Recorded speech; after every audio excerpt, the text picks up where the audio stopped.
took a drive one day and put the gun in my mouth, and I was like a split second from pulling the trigger. I mean, it was right there. God, I don't want to do this.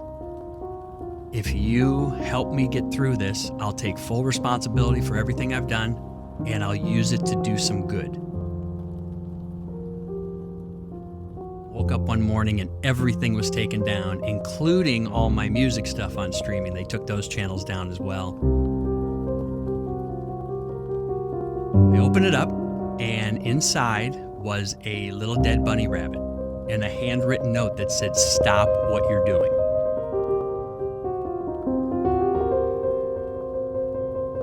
No matter how bad things get, you can always make a comeback, and suicide is never the answer. Thanks for doing this. I really appreciate it, Scar. Thank you for reaching out. Your agent obviously was very persistent and patient with me, as I had to cancel last time for our meeting, and obviously getting this arranged to go again.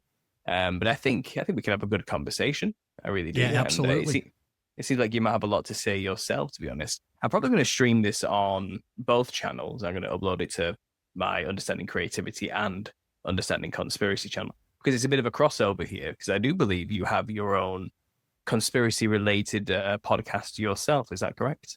Yeah, I did that back in 2016, 2017, and I got kicked off of everything late part of 2017, so I never went back. I did a couple hundred interviews touching every topic we could do in conspiracy, and then some, all the third rail topics that people get banned for, or that say you can't talk about.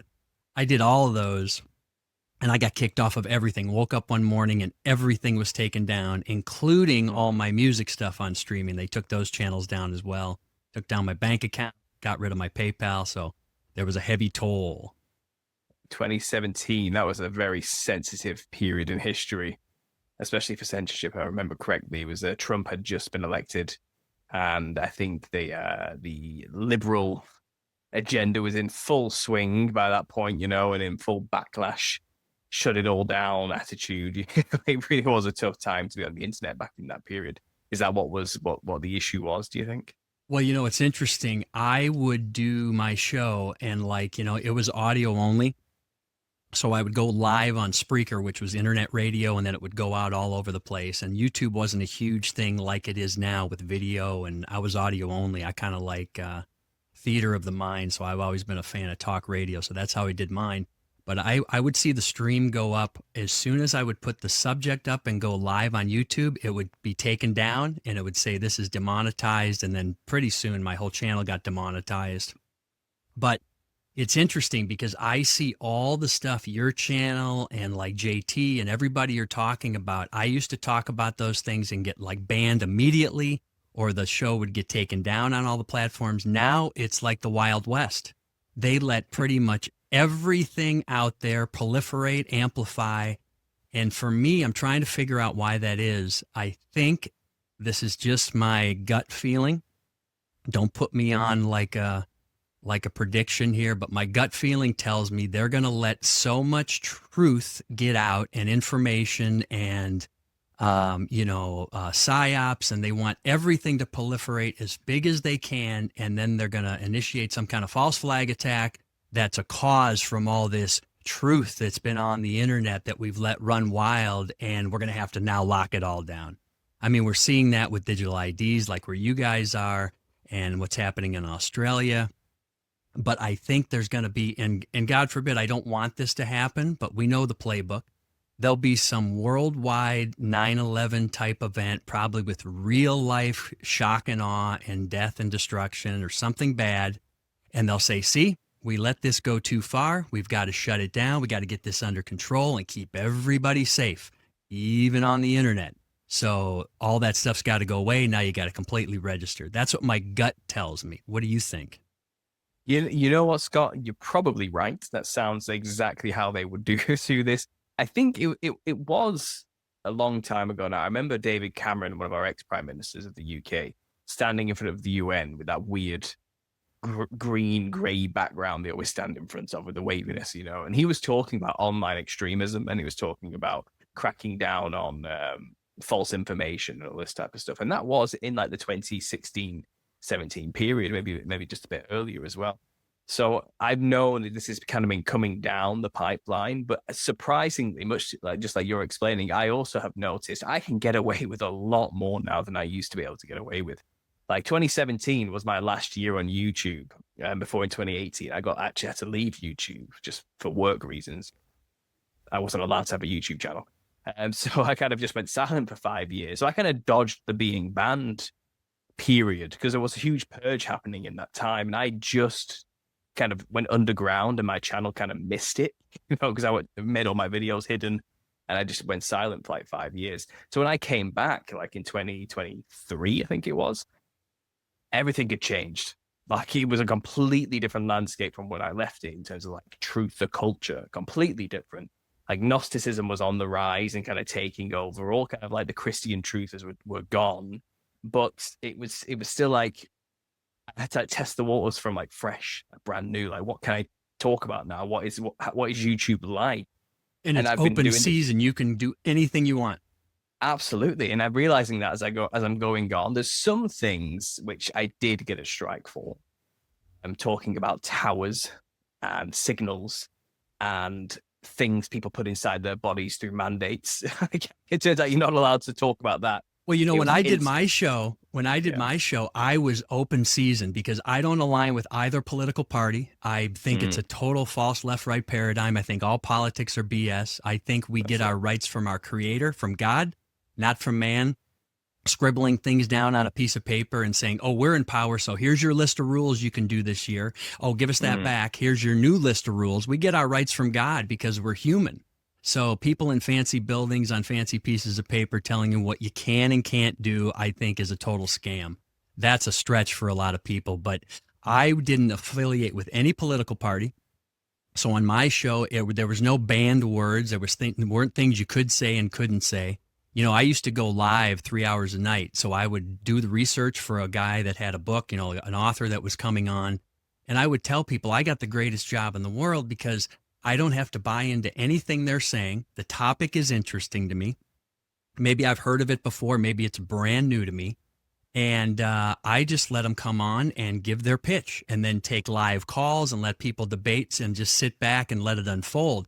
But I had no restricted words, like you can't say that on here. I just let it fly because very early on, I got so disgusted.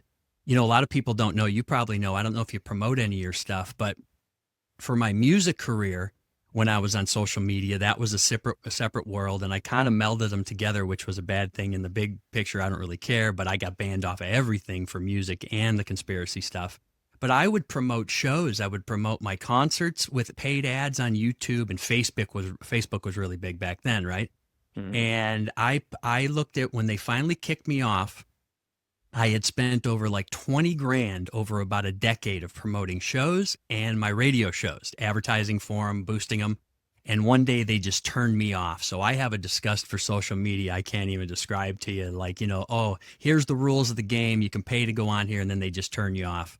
And as we might be able to get into, you know, I've restarted my social channels with that disdain probably a dozen times. I think I have like 0 followers on Twitter, now X, which is just a hellhole. But, you know, I just said, I'll go on all the platforms again, knowing they'll kick me off. Maybe I'll put something up and then they'll shadow ban me or whatever it is. But yeah, I was really disgusted with that monetary thing of paying for stuff.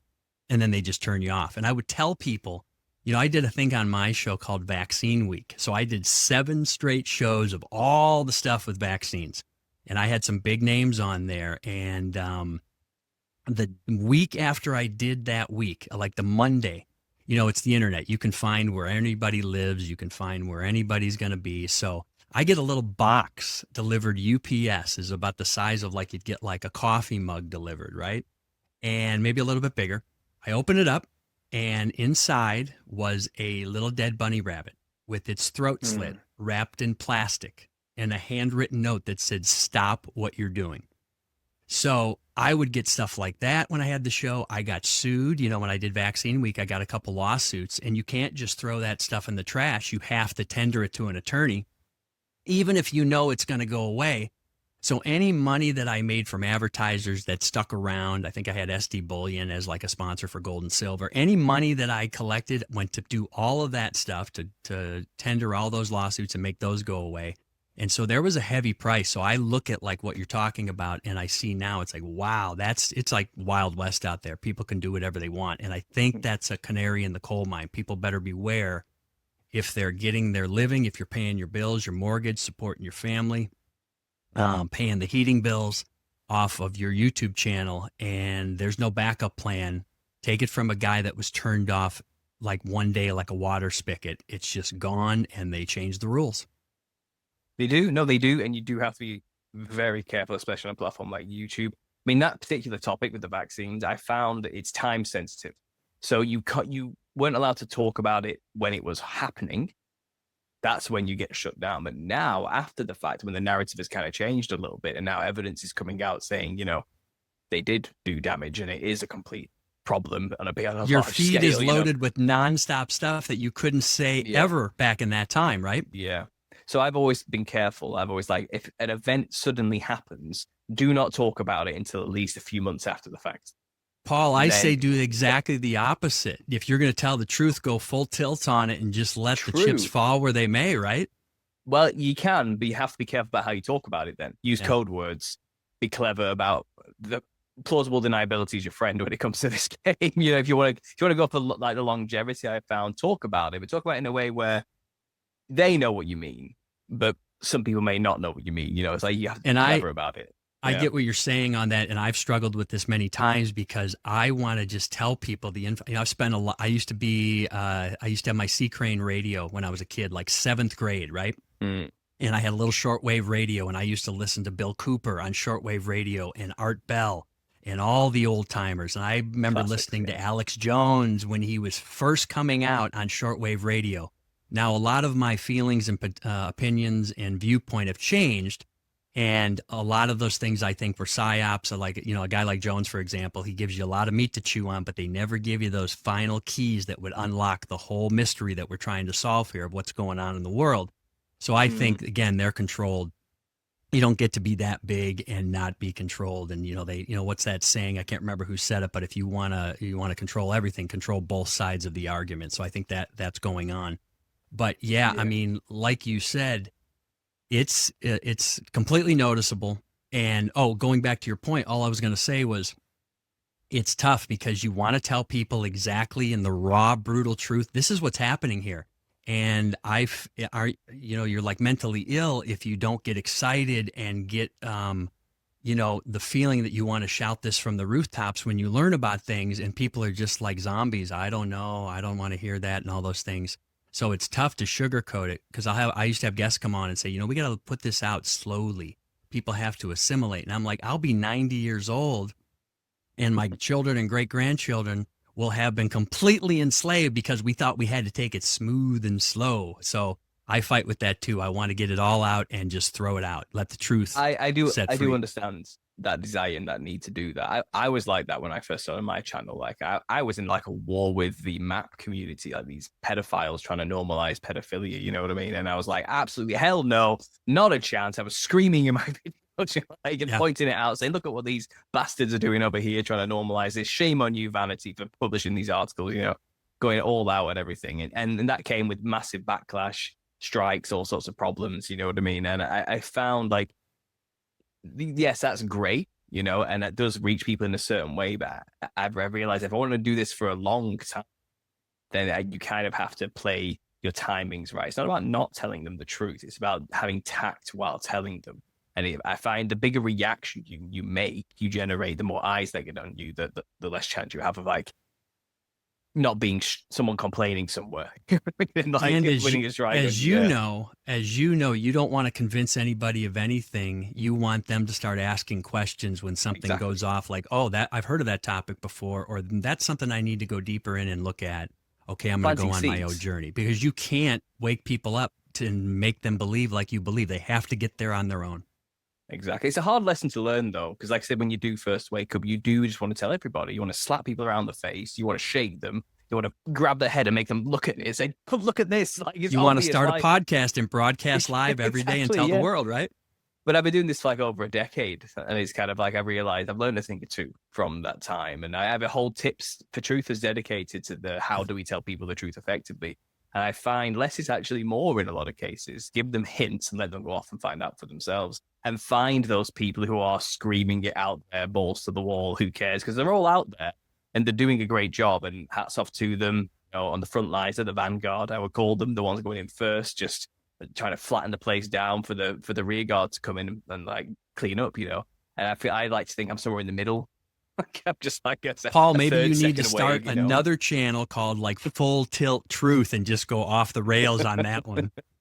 Maybe who knows? I mean, like I said, I've got backups in case the YouTube disappears in a way. I've still got the podcasting thing. I've got my book as well, and I feel like I could probably come back pretty quick if something happened through some other thing. Probably wouldn't be that terrible, but at the same time, if I had to go back into the workforce, then I'd just go and do that. I had a good ride. That's kind of how I'm saying it. Like, as long as God will allow me, I'll keep riding this wave. That's all I can really hope for, in all honesty, I was really discouraged because I did a couple hundred interviews on all these topics. And I'm not a guy that believes in war and violence. I think if the truth was known by the masses, there wouldn't need to be a need for all these other things that people would just know. Oh, that's the truth. Yeah, here's where we come from.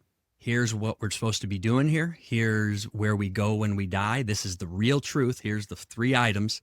And maybe we throw in the truth about the rock that we're sitting on, that it's not a floating marble flying through space on random and we're all evolved from pond scum.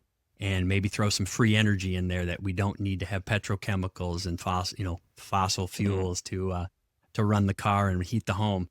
If they gave everybody that manual at birth and these are the rules of the game, that would take care of it all. There would be no need, I think, for militaries and police, and because people would be like, oh, that's what happens and that's where I come from and that's what we're supposed to be doing here.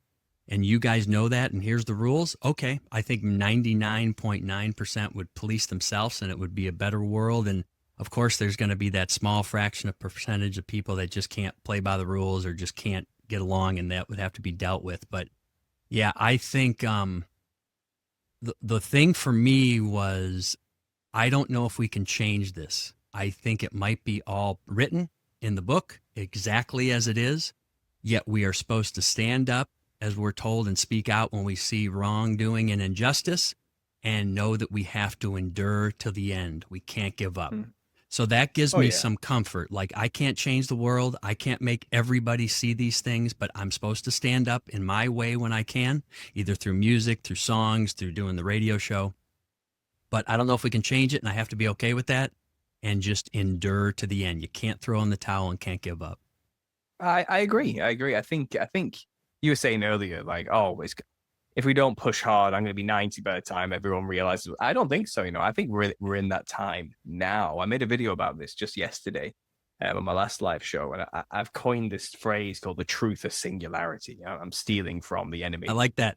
Because they have the transhumanist singularity. They're working towards this point where they'll live forever as gods in robotic bodies once they reach that singularity moment where technology and biology and all the sciences converge into one moment where it's perfect, and then nothing will be the same afterwards. I'm saying, well, while they're building that, doing that crazy stuff over there, we over here have been doing the same thing in the truth movement. We've been building up towards this point where there's no going back for the truth. Like, it's going to hit a point where enough people know it that it's going to spiral out of control.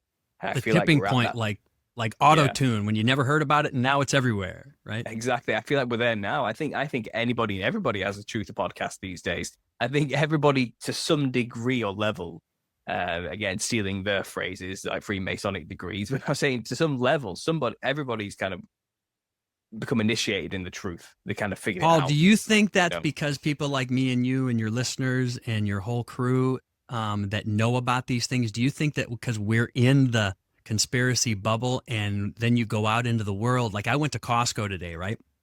Which is the big you guys have Costco's in the UK? That's we like actually the big do. Warehouse store. Okay. We actually do, yeah. Surprisingly. So you know what that's like around holiday time. I mean, it's like Grand Central Station. I counted 9 people wearing masks, and 2 of them were wearing gloves. So they're still out there. I feel like almost older generations may be too far gone. Don't get me wrong.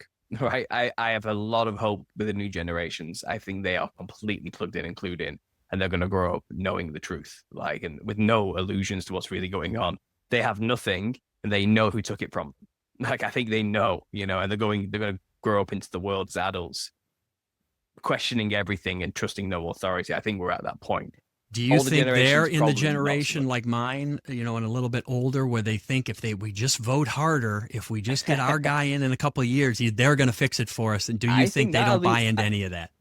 I don't think they buy into any of that, really. No, if they do, they're a minority in their generation. And I think even in older generations, I think that illusion's falling apart. I think they're starting to realize, oh, it doesn't matter who we vote for, and it never did. I think they're starting to realize that now. I think everything's becoming a bit obvious.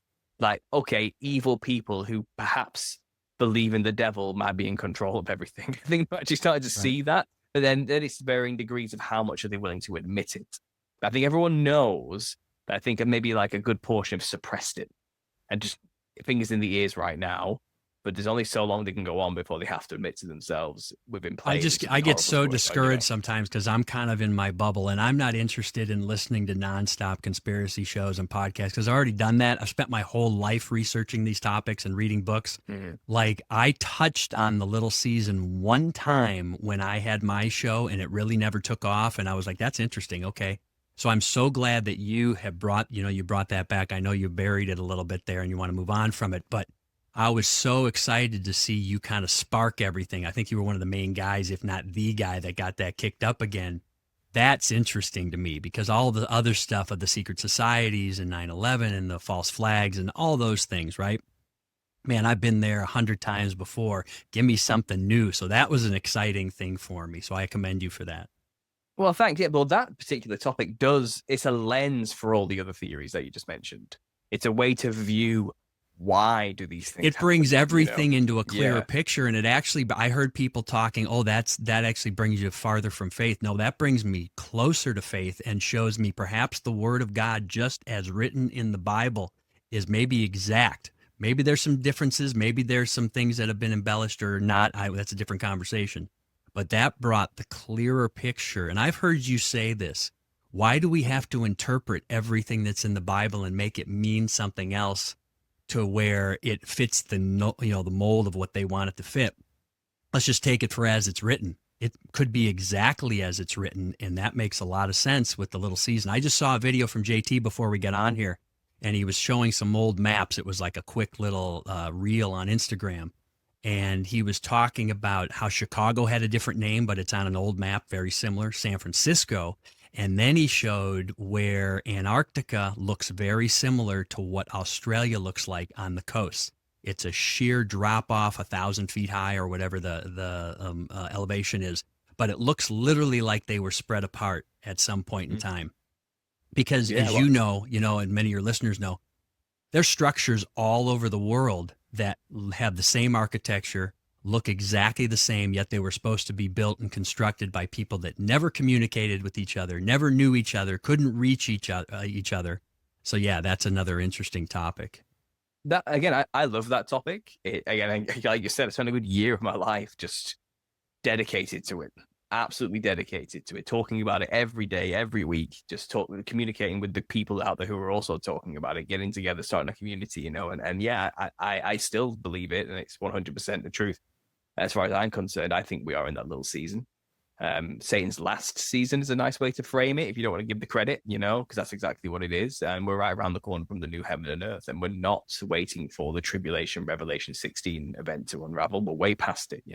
And I believe that. And I think that explains everything. It explains why we have a conspiracy to understand. It explains why secret societies all suddenly came into existence in like 1776 Just to onwards. hide it and cover it all up. Exactly. Yep. To hide it all, claim ownership of the buildings, the remnants of that. And they have systematically been erasing that knowledge and that memory from our collective history. But they can't get rid of it all because it was too big. And we have finally noticed who the hell built all this? Like it suddenly clicks, like this doesn't actually make any sense. And you can only make sense of it if you start to actually go down what the Bible told us would happen. Yeah, going back to our original point, it really makes the Bible make a lot more sense, and the timeline and all those different things. So for me, it brought me closer to God, closer to the story, and kind of gave me, I'm not going to say a sense of calm, but kind of a sense of calm. Like, okay, this is as it's supposed to be. Doesn't mean you still don't stand up and speak out against things that you see are wrong and, Mhm. plant the flag, so to speak. But yeah. I feel like finally, it gives Christians permission to boldly stand behind the book as it is written, rather than trying to make it fit the world's narrative of what they've told us history is. Because I think a lot of Christians are scared to do that because they look foolish in the past. Well, it says here that the Earth is only 6,000 or 7,000 years old. But we know from science it's actually millions of years old. It's kind of, well, is it? How do you know that? And finally, now we have answers to say you're wrong. We've been lied to, and this is why. And this is why the Bible is correct. It's like, oh, it's been 2,000 years. Where is he? That argument these naysayers saying. It's kind of like, it hasn't been 2,000 years. And he did keep his promise, and he did establish his millennial reign, and we have evidence for it. That's answers, finally, that Christians didn't have in the past. So when you say, like I said, it's strengthened your faith, I'd say yes. This is like, once you get to grips with what it means, this is 100% like a faith strengthener. In fact, you can drop faith. You can know. Like, that's the point. It's like, I like, finally we can get no, like being browbeaten, or, oh, I don't really know. I don't know why it's been 2,000 years. We don't have these signs we need to look out for. None of that nonsense anymore. It's like, no, he did return. He kept his word to those people in that time. He established his kingdom. And we are at the end of it right now. And all the evidence is here that he walked this earth with his saints. It's right there. You just need to open your eyes and pay attention for once. And it's kind of like, I don't care what the world tells me. I don't care what the men who wrote the history books tell me. I believe what Jesus said, full stop. And that's it. I think that's wonderful to give people that knowing finally to stand up, and it doesn't destroy your salvation. It doesn't change the Great Commission to go out and make disciples of men in any way, shape, or form. And the work needs doing. Go out there and make the world less miserable for other people by sacrificing yourself for them, just as Jesus did. Go and walk as he walked while we're here. God's in control. He has his plan. It is going to play out how it's going to play out. But our role is simply to manifest the kingdom on earth as much as we possibly can until he comes and finishes the job and actually brings the new heaven and earth. That's it, because that's wonderful news, right? It's more good news. The news is already good enough. Now it's even better. I love that topic. And yeah, look, I don't talk about it as much on my channel, but I talk about it when this happens, when people ask me about it. And that's kind of how I keep going with it every now and then. And like podcasts ask me about it, and I'll tell them everything I can possibly know. But I feel like on my channel, I've got a year's worth of work right there for you to go and sink your teeth into. Go and do it. Like, it's sitting there waiting. What else can I say? I was a broken record by the end of it, saying the same things over and over again. But I've got it all there. And JT's carry. I'm actually talking to him again soon at the end of the week, so we'll probably catch up as well. So it's not like I've like left it behind. I'm not. I'm still there. It's just I want this channel to reach other people in other places as well. And I felt like I was becoming a bit too just a little season. And that's not what I ever wanted to just be on this channel, That's all it is. But yeah. I haven't done any research on if people are co-opting it and then taking it and manipulating, and guys with big platforms are taking it and kind of distorting it so people get pushed. Okay, we know about this. We have to talk about it. People are starting to learn about it, but we got to push them over in this bucket over here so they really don't learn the truth. Are you seeing that at all? Yeah. What do they do? What do they take with it? Do they just completely distort it? And they tend to try and throw into the mix racial politics, identity stuff. I've noticed a lot of that. Well, who are the real Israelites then, and who's the true bloodlines? And they dwell on genealogies again. And he gets into that kind of stuff. I tend to find there's a lot of misrepresentation from bigger channels who discuss the topic as well. Like, they'll cover it, but they'll just completely miss all the points that were actually meant to be made, and breathe over them to try and keep people locked into the futurist ideology. If not outright, just accuse us of being evil, deceivers, heretics, or heretics, or something like that. I find there are a lot of Catholic or Orthodox types who hear what we say, and in a way they kind of want to make it about their church. And there's a lot of that as well. And I think all the churches are corrupted in this little season. I don't think any of them can be trusted whatsoever. I think that's the point. I think they are perhaps remnants of what was during the reign, but what they are now is not what was then. But they want to keep people completely off the target, push them over here so they don't really realize. Yeah, Exactly. I Yeah. find when This is if that. I ever talk to people about this in public, if I always tell people, if you ever want to, like you have a neighbor at the end of the driveway or something you want to get rid of because they're that annoying neighbor, just say, "Hey, have you ever heard of the flat Earth or chemtrails? Boy, they're gone. You'll never talk to them again." It's a good way Yeah, to it's do it. true. This topic seems to do that now too, and I've had people get mad at me like, "Oh, you're not a brother in Christ," or "That's like you said, a heretic." And to me, it's the exact opposite. I always told people with conspiracies that we know, let's take a topic, for example, and I'll use the chemtrail one. I don't know if we can say that here, but I just said it, edit it out if you want. But No, you can. um, yeah, what I was going to say was with that topic, I don't have all the answers either. I probably did a week's worth of shows over my 2 or 3 years on that topic, bringing different people on. I just put it in buckets. Here's bucket A. It's possibly this is what they're doing with it, or it's possibly bucket B. This is what they're doing. But it's not, oh, they are doing it or they're not doing it. We know those stripes are in the sky. We know all those things that are going on, the chemicals that are in it and stuff. So I'm not coming and saying, hey, I have the answer of exactly what it is because I don't know. And that's the same thing with this little season topic. But yeah, it's like a calming, and it's brought me closer to the word that, yeah, we're exactly as we're supposed to be here, whether for better or for worse. Amen. I mean, this is another thing as well. Like people say, like, "Oh, you're just biblically illiterate if you think this is the case. You just haven't read your Bible." It's kind of like, actually, I think I've That's read my not you. I Bible. know that from just listening to your show as often as I can. You are more well versed than half the preachers and ministers out there giving sermons every Sunday. I don't know about that. Maybe not, but what I can say is I've never read my Bible more than when I was researching the whole season. Do you know what I mean? I was like Yeah. heavily into the word, like a year straight, just looking through anything I can find. And that's what it does to you. It makes you finally like on fire for the word of God. It's kind of like I have to read it with new eyes. What did I miss? You know what I mean? What did I miss the first time around when I was just an ignorant baby Christian just trying to find Jesus, and just reading the basic gospels, which are great and necessary. And that's what it's really all about. Then the details kind of go over your head a little bit until then you find this topic way years after the fact. It's kind of like, wait a minute, this makes sense now. If I go back, you start going back and rereading things. It's kind of like new eyes, to see what was trying to be told. And it's kind of like it's incredible. And I don't think this is in any way like a biblically illiterate theory. I think this is actually more biblically accurate than most of the other theories we have around, which have to jump through many gymnastic hoops to get to where the conclusions they get to. About like the whole dispensationalist concept as well, and it's the idea that we have to like I come quickly doesn't really mean quickly. Like it's kind of no, that's a metaphorical term. It's like, oh, you standing here will not taste death. No, well, he meant the transfiguration the next bit afterwards. All right, so who standing there did die then? Because you said Every some sentence won't. has to be interpreted and That's what I mean. manipulated. Yeah. Yeah. To try and justify to pigeonhole it into um the historical narrative we've been told by man. You have to account for what about the Crusades and Islam and all these thousands of years and these empires and all this history we have. It's kind of like it doesn't work. It doesn't fit. It's kind of well, who wrote that history? Like who documented that timeline? Who made that chronology? And you look into it, it's like none of them. You can't trust any of those people. Like they clearly made a lot of it up as well. It's kind of just we have trusted man over God. That's the problem.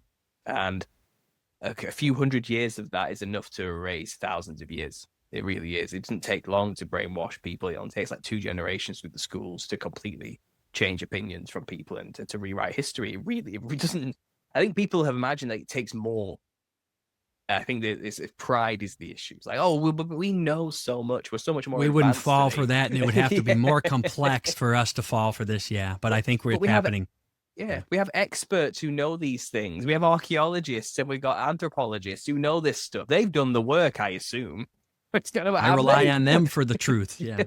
Exactly. It's like, have they done the work? Are you sure about that? And that's the problem. Like, as conspiracy theorists, I think it was easier for me to already question everything to then accept this topic into the fold, because I already don't trust any of these people who've told me what history is already. I was already way like I don't trust any of them. So when it comes to this, it's like, finally, like no longer do I have to like defend the faith.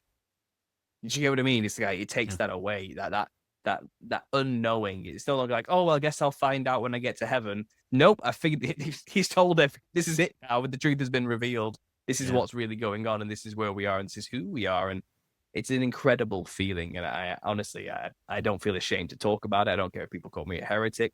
I don't care if people want to lie and say this is biblically inaccurate. I would say you need to question what your pastor has taught you and where he learned his theology from.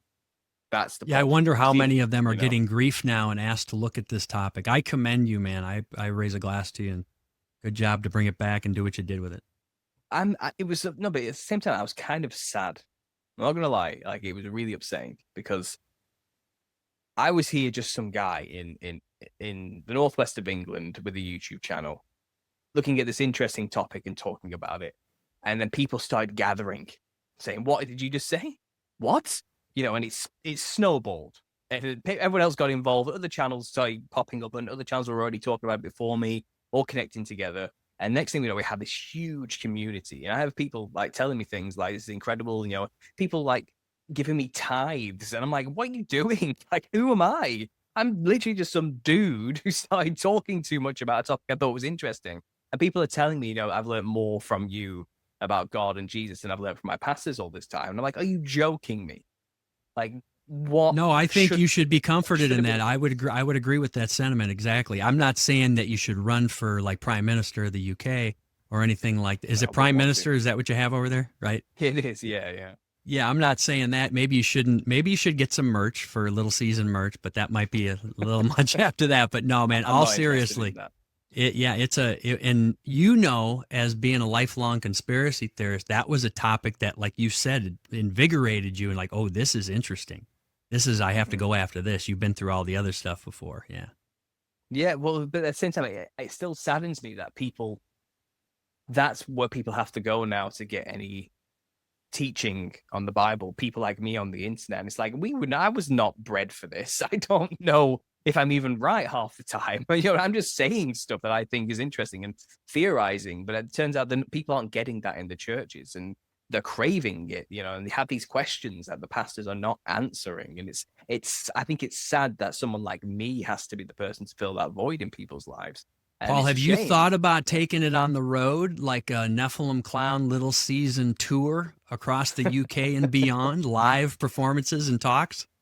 I've been invited to the odd thing here and there, like No, presentations I'm and talking a full tilt, get the tour bus, get the van, and hit the road. Oh, I've got two young children. I'm not going to do that. I'm not going to do that. Maybe when I'm older and the kids have left the nest, you know, and I don't know. Maybe I'm more ingrained and established, I suppose. But Man, you it's not take it on really. the road and you will really get a rude awakening of how nuts it can get out there and how mad people can be at you in the physical. I mean, Well, it gets wild out there. I'm already aware of how crazy people can get over this type of stuff. Yeah. It's a sacred cow that I've seen to have poked with this topic, you know.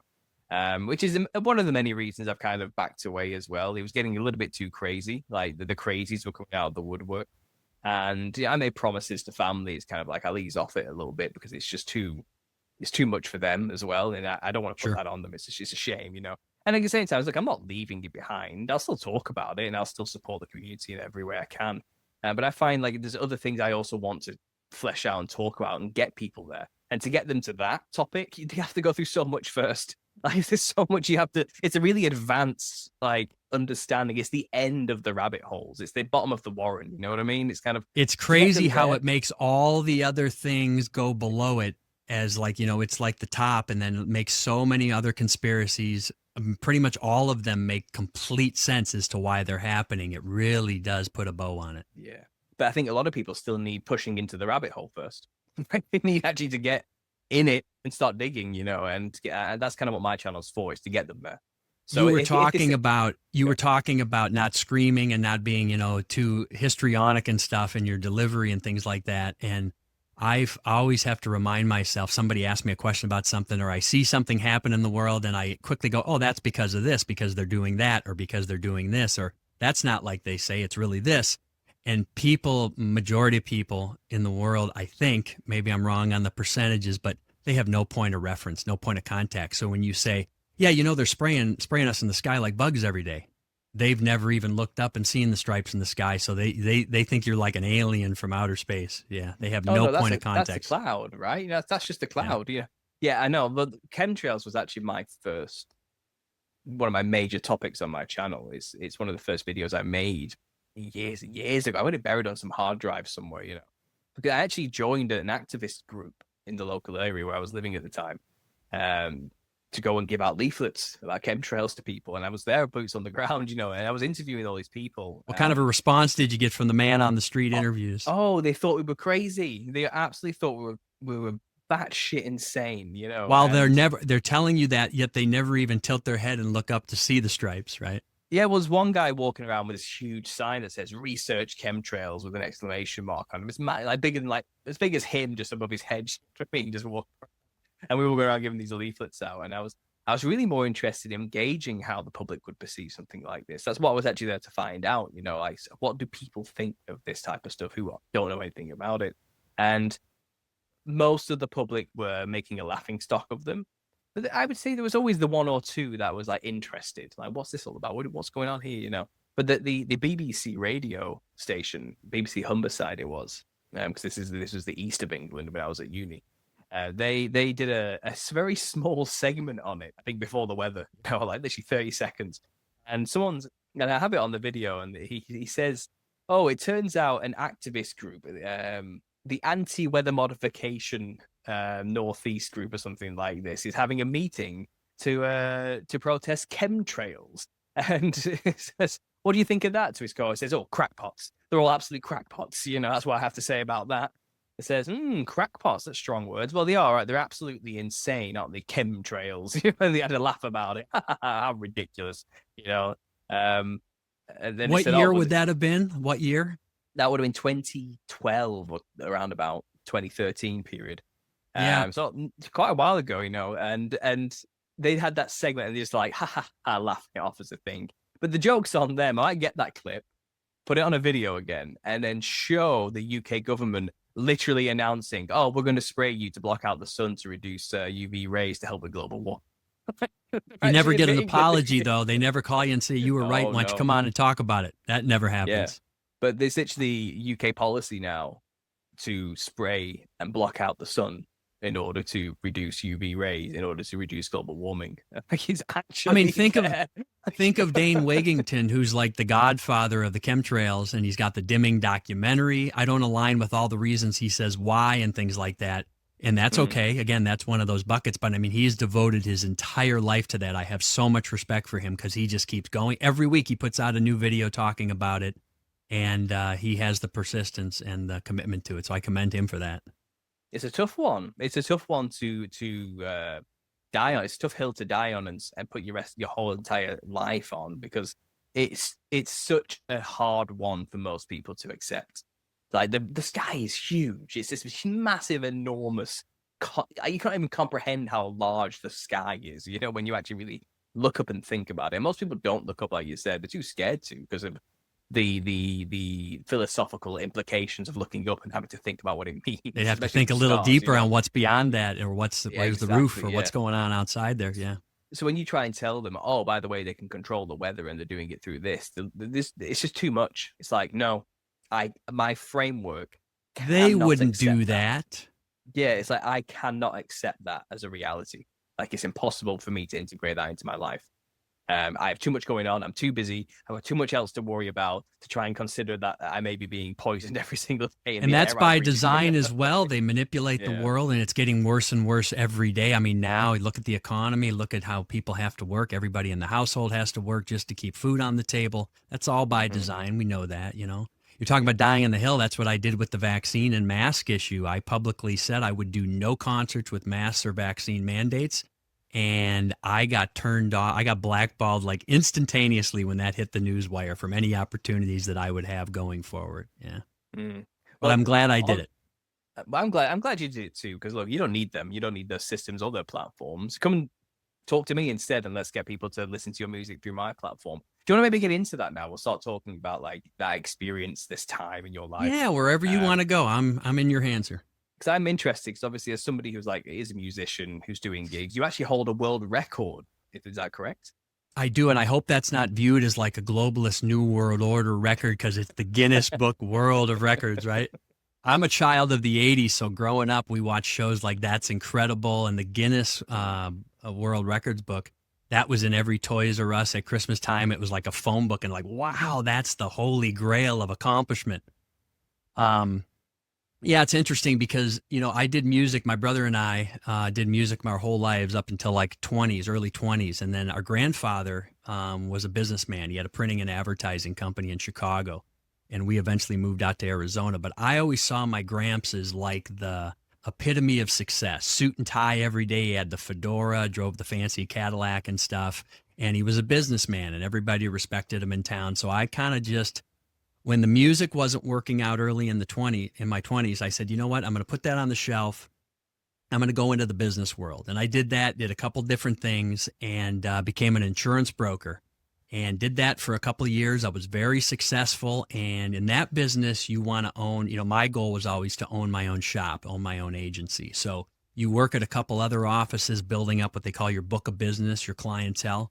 And then I bought that book of business from the gentleman I was working at and went and started my own. And I started that in 2006. Probably not the best time to start your own insurance brokerage, because I did what's called energy and construction. So mining, heavy industrial construction, big policies and big swings with the markets. But everything in the economy that crashed in '08 started to crash in my business in '07. So I'm paying, I think I had about a $25,000 payment every month on that book of business that I bought. And all those clients started to go out of business in 2007. And so now I'm paying for an income stream I no longer have. So I tried to right the ship so many times, tried to restructure my debt. I just couldn't do it. And the fatal mistake I made, which I take full responsibility for, as an insurance broker, with what I did, I had a trust account. So all of the insurance premiums come into that account, and then the carriers get paid. You take your commission out of there. And there's a lot of money in that account. And as I was losing clients and going upside down, I took money, which is illegal, out of that trust account to try to keep the doors open, pay salary, pay the bills, and keep things going. And I thought, you know what? I know this is wrong. I take full responsibility for it. I knew I was at a crossroads, but I said, I'm going to take a little money out of there, pay the bills, and I'll be able to put it back and get the business back and going, and everything will be fine. And the exact opposite happened. I lost more business, and then I eventually had to close down, and now I've committed that crime. And I eventually had to go out of business. About a year later, after doing that, I get indicted by the government, Arizona State, and they were inviting you for, like you're a mini Bernie Madoff here, money laundering, any wire transfer over 10 grand was like a class 2 felony. So these were heavy charges. So I had to deal with all that legal. And I'll make this story very short. There's two important elements to this. At my lowest point, I had a couple $1,000,000 of life insurance left. And not to get too gruesome with it, but there's suicide clauses on insurance, on health insurance, or life insurance rather. And I had passed those, and I had a couple million of insurance left. And I said, I'm going to take a drive and put a gun on my mouth and turn the lights off, and all the bills will get paid, and I'll see everybody on the other side. And so I planned that for about a month, and I'm embarrassed to say that I did that. And I researched the best way to do it and all those things. And I finally took a drive one day up to the mountains of Arizona. I wrote my letter to say goodbye to my family and why I was doing it. And the other thing was, nobody knew any of this was going on. I kept it all to myself. And I took a drive one day and put the gun in my mouth, and I was like a split second from pulling the trigger. I mean, it was right there. And I said in my mind, God, I don't want to do this. If you help me get through this, I'll take full responsibility for everything I've done, and I'll use it to do some good. I had no idea what that meant. I just said that in my mind. And I put the gun down, and God answered that prayer. And I didn't take my life that day. And if you figure visually, I was up in the mountains of Arizona, came back to the valley of the sun, they call it, and dealt with all the junk. And that was like a year and a half, 2 years of all the legal. And I remember going before the judge because I had to plead to one count. They plead it all down and give you a deal. And I remember my attorney saying to me, Scott, I can't do anything for you. You've already admitted what you've done. I had wrote emails to try to restructure my debt, and raised my hand when I got stuck and said, you guys got to help me through this. So I had all the paper trail of that with all the different insurance companies and regulatory agencies. And he said, all I can do is mitigate your prison sentence. That's the best I can do here. So I said, okay. So I go to court. I'll never forget it, in June of that summer in Arizona, and it's very hot. And I remember going down there, and I had to plead. Mr. Helmer, how do you plead? I plead guilty. That was the most demoralizing day of my life, to publicly have to say that. It was very embarrassing and all those different things. But I did that, and the judge goes, "Okay, I've got a lot of information to review on your case. I'll see you back here September 1st for your sentencing." So I always say, needless to say, that was the longest, hottest summer of my life, waiting to go to prison. And my attorney said, "You're going to go for a year, a couple of years." And so I was already making plans to do that.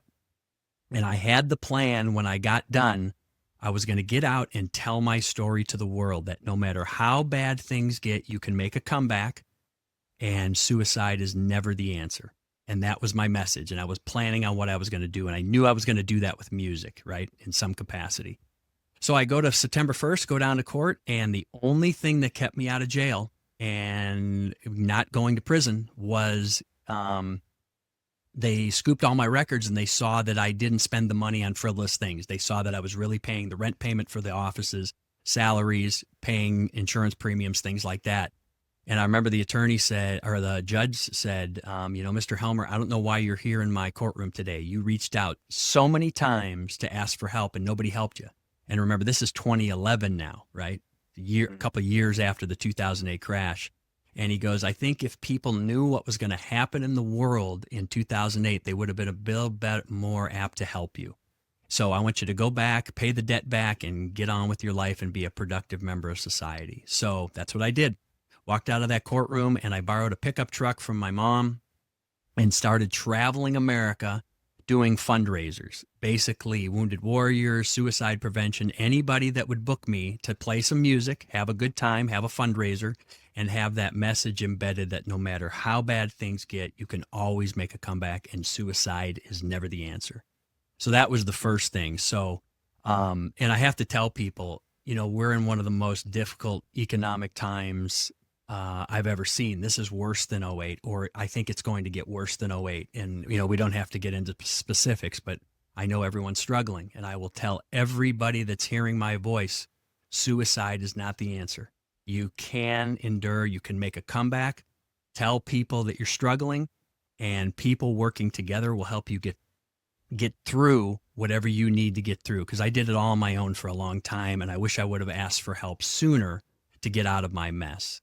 I've played probably, I don't know, a couple hundred fundraising shows, and we've raised a few $1 million. I think we're over about $4 million for those causes at those fundraising concerts.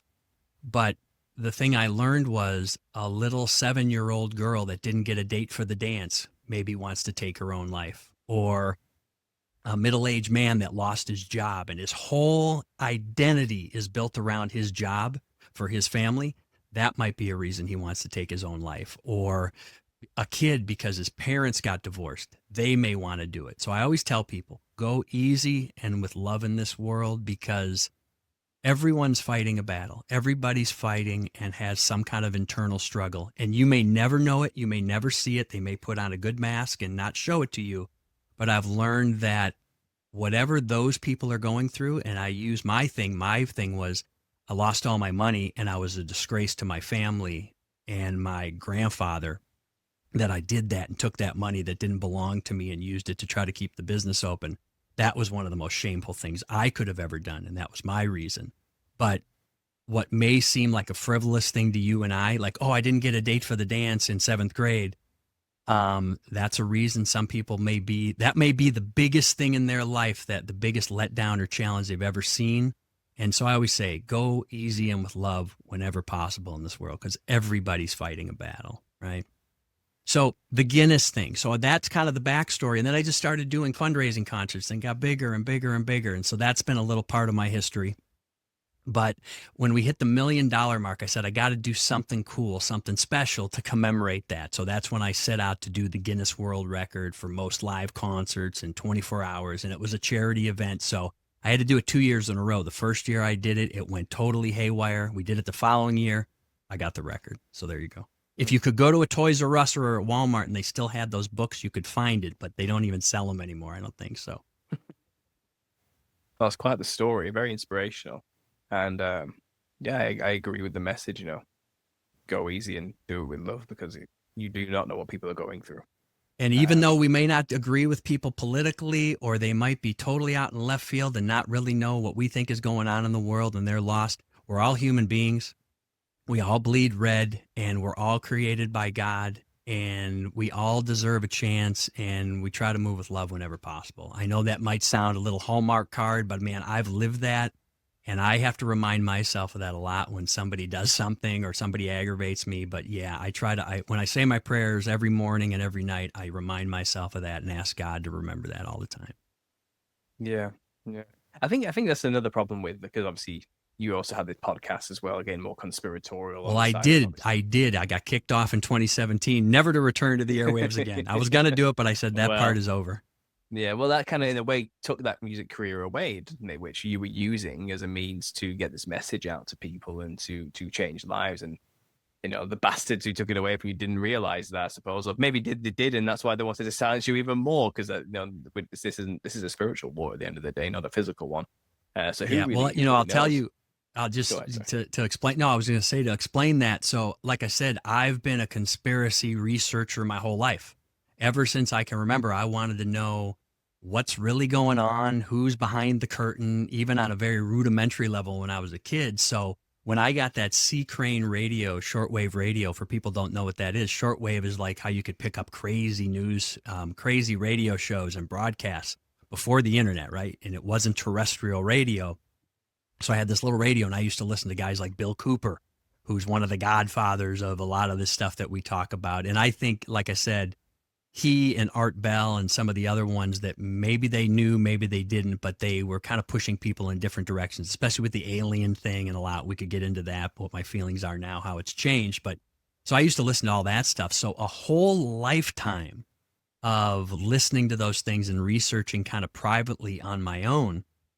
It was fine when it was just like my own thing. And to be honest with you, I never thought it was going to get so out of control in the world in my lifetime that I would feel compelled to spread the word. So I was doing, with the music thing, I'll tell you. So I did that business thing and was in the business world for many years. So I didn't get back into music until my mid to late 30s, right? I'm 51 now. So I'm never expected to be a star or have huge commercial success. I kind of just invented my own little thing to be able to create and perform music and travel and tour. And as long as I can do that, I don't need to be the biggest star or have a number one. I mean, it'd be nice to have a successful song that everybody knows about and you can get your messages out farther. But that was never the goal. It was about doing the work, creating and performing music. So after that, let it go where it goes. But I was a lifetime conspiracy researcher in my private life. So I felt, okay, I have to do something because this is getting out of control. And like I said, I'm not the guy that'll say, oh, go to the White House and storm the Capitol or go to the White House or start a civil war. That's all BS. They want you to do that because then they can control you. They can let stuff get order out of chaos, right? So they want a civil war. They want death and destruction. So I've always believed just let the truth, that there's a reason that's lasted so long. The truth will set you free because that takes care of everything. You can't, that's the truth. So we already know. Okay. So my thing was, I'm going to do a radio show. I love talk radio. I love listening to stories. So I'm just going to do a radio show and just bring guests on. And I think that will help the cause. And it really didn't. I got kicked off. I got banned. I lost. When I was doing the radio show, it really didn't affect my music too much because I kept them separate. And if I was backstage with like an artist or I was doing a show, it would be after show or before show conversation of just, hey, did you hear about this? Or you know about this topic? And people would just be like, man, I love that Scott. I love his music. He's a good performer, but he's got some crazy things he talks about, right? I was always that guy. He's the conspiracy guy. And it was kind of funny. Well, then I get kicked off the radio and the internet and all my stuff. And I'm like, okay, I'm done with that. I'm just going to go back to playing music because life is short. I'm getting older. That's the true thing I want to do. And maybe I'll infuse some of these things into my music. So then 2020 comes around and I immediately see what's happening because I did shows about this. I did shows with Carrie Mullis talking about PCR and how you can't diagnose illness with PCR and it's a research tool, and how Fauci wanted to do all of this in the 80s when he had vaccine immunity from the drug companies and they wanted to test the entire world with PCR testing for HIV. And if you got positive testing for HIV with PCR, if you tested positive with a test that doesn't test for illness, if you tested positive, then they had a whole series of vaccines to roll out to the entire world. So I put that on the shelf. So as soon as it happened in 2020, I said, oh, they're doing it. They're doing it. What he talked about, they're doing it right now. And I tried to tell everybody, texting everybody that was on my show, they're doing it. And we traded back and forth. And I said, okay, well, I'm not going to do a podcast again because I've done that. And I've really had financial consequences. Like I said, I had a lot of lawsuits. I lost all my sponsors. And, I'm just what you would call a working musician. I travel and tour and make enough money just to keep going with that, right? So I said, I can't go back and do that again because there was heavy financial consequences. Let other people do that. But what I will do, I'm not going to take the vaccine. I'm not going to wear a mask, and I'm not going to play any shows with vaccine or mask mandates. And I'm going to put a press release on the wire so it goes everywhere. Now, remember, I've opened for a lot of big bands in my, genre of the legacy acts, a lot of bands people would know of. And it's a very small community of music managers that manage and book those artists, right? So maybe a dozen at most. And I've made personal relationships with many of them. And I thought, it's honest. So I did a song protesting the vaccines and did the official announcement that I wouldn't do any shows. I got offered 2 big tours as the opening act. I won't say the names of who they were, but they're classic rock bands. And several of my friends still work for them, and they feed their families as being part of their crew. So I didn't want to throw them under the bus. But I said, I'm publicly going to come out and state my position. That will be my way to protest this and have some activism. And I thought it would inspire people to do the same. It didn't. I thought I would get massive traction and coverage from the alternative media, many of which were on my show as guests when I had my show. The exact opposite happened.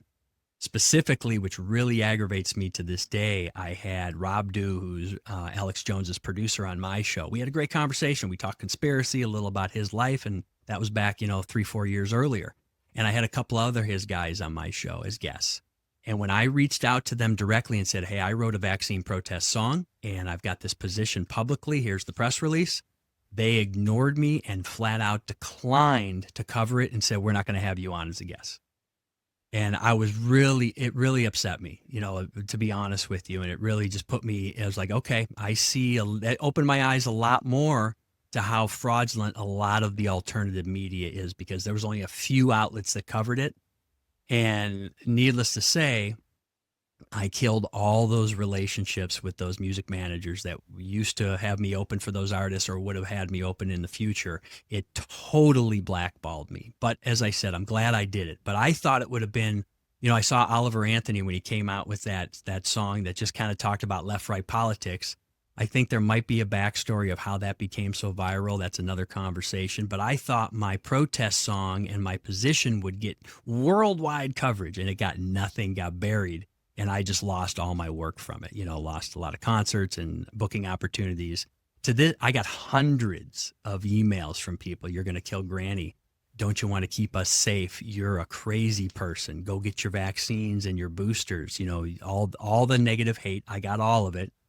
And I was like a man without a country, because the exact thing I thought would happen, I'd get a little push from it and be able to tell more about this and get people woken up. The exact opposite happened. So sometimes it comes with a cost, right? Well, I'm sorry that happened to you, the way it went I appreciate that. We have to keep trucking, though, and we have to keep moving forward. Well, yeah, I mean, cowardice, sadly, is a part of the human refrain, and a lot of people didn't want to lose their livelihoods over it. But many of them probably silently did agree with you. That's a sad thing. I had several messages from those bands, camps, management, road managers, things like that, say, Scott, wow, I commend you. I agree with you, but I just bought a new house and we've got a big mortgage, or I got 2 kids in college. I can't lose this job. I tell people a lot, when you get into the business a little bit and you see a little bit behind the curtain, there's nobody that really becomes an organic household name. You have to have millions of dollars of marketing money, and they have to push the button on you to push you into the system. Now, some of my favorite bands, or music. They have great songs, and of course, you work with great producers. They might have great music, great production, all that stuff. But no, I don't think anybody really gets in there organically. I mean, there's even the story of Justin Bieber that everybody thought he was discovered on YouTube, yet that was a whole manufactured thing. He was already plugged into the system. They knew what they were going to do with him, but they wanted to make him look like he was an overnight sensation, that they discovered him. And I remember I did a show on that, and people talked about, because they wanted to get another generation of kids thinking they could make it big on YouTube videos to really pump all that stuff up. But like I tell people, unless they push the button on you, you're never going to break through the machine, I call it, right? And that's neither good or bad. It's just how the world is. You can apply that to everything. Modern art, TV, actors, movies, music. I think it applies to a lot of things. But yeah, it really came with the heavy costs. And I did get a lot of people that agreed, but just silently. And then I don't talk to them anymore. And they again, I'm that crazy conspiracy guy. And you can't go now with all the stuff that's come out that validates a lot of the things we were talking about. I've never gotten a call or a text from anybody saying, hey, you were right about that. Hey, oh my gosh, I should have listened to you. I've never gotten those. I'm waiting. I would like to get it, but I just haven't received it yet. Well, they're probably too busy dealing with the consequences of all the bad decisions they made when they didn't listen to you. That's the problem. So they have their own problems, and they probably forgot about you because they're too busy in it now. And I'm not the only one that was speaking out. I'll say that. I'm not the oracle of the information. I was just one guy. Know that I have a very short time here and wanted to do some good in the world and wanted to share the knowledge that I knew. That's all.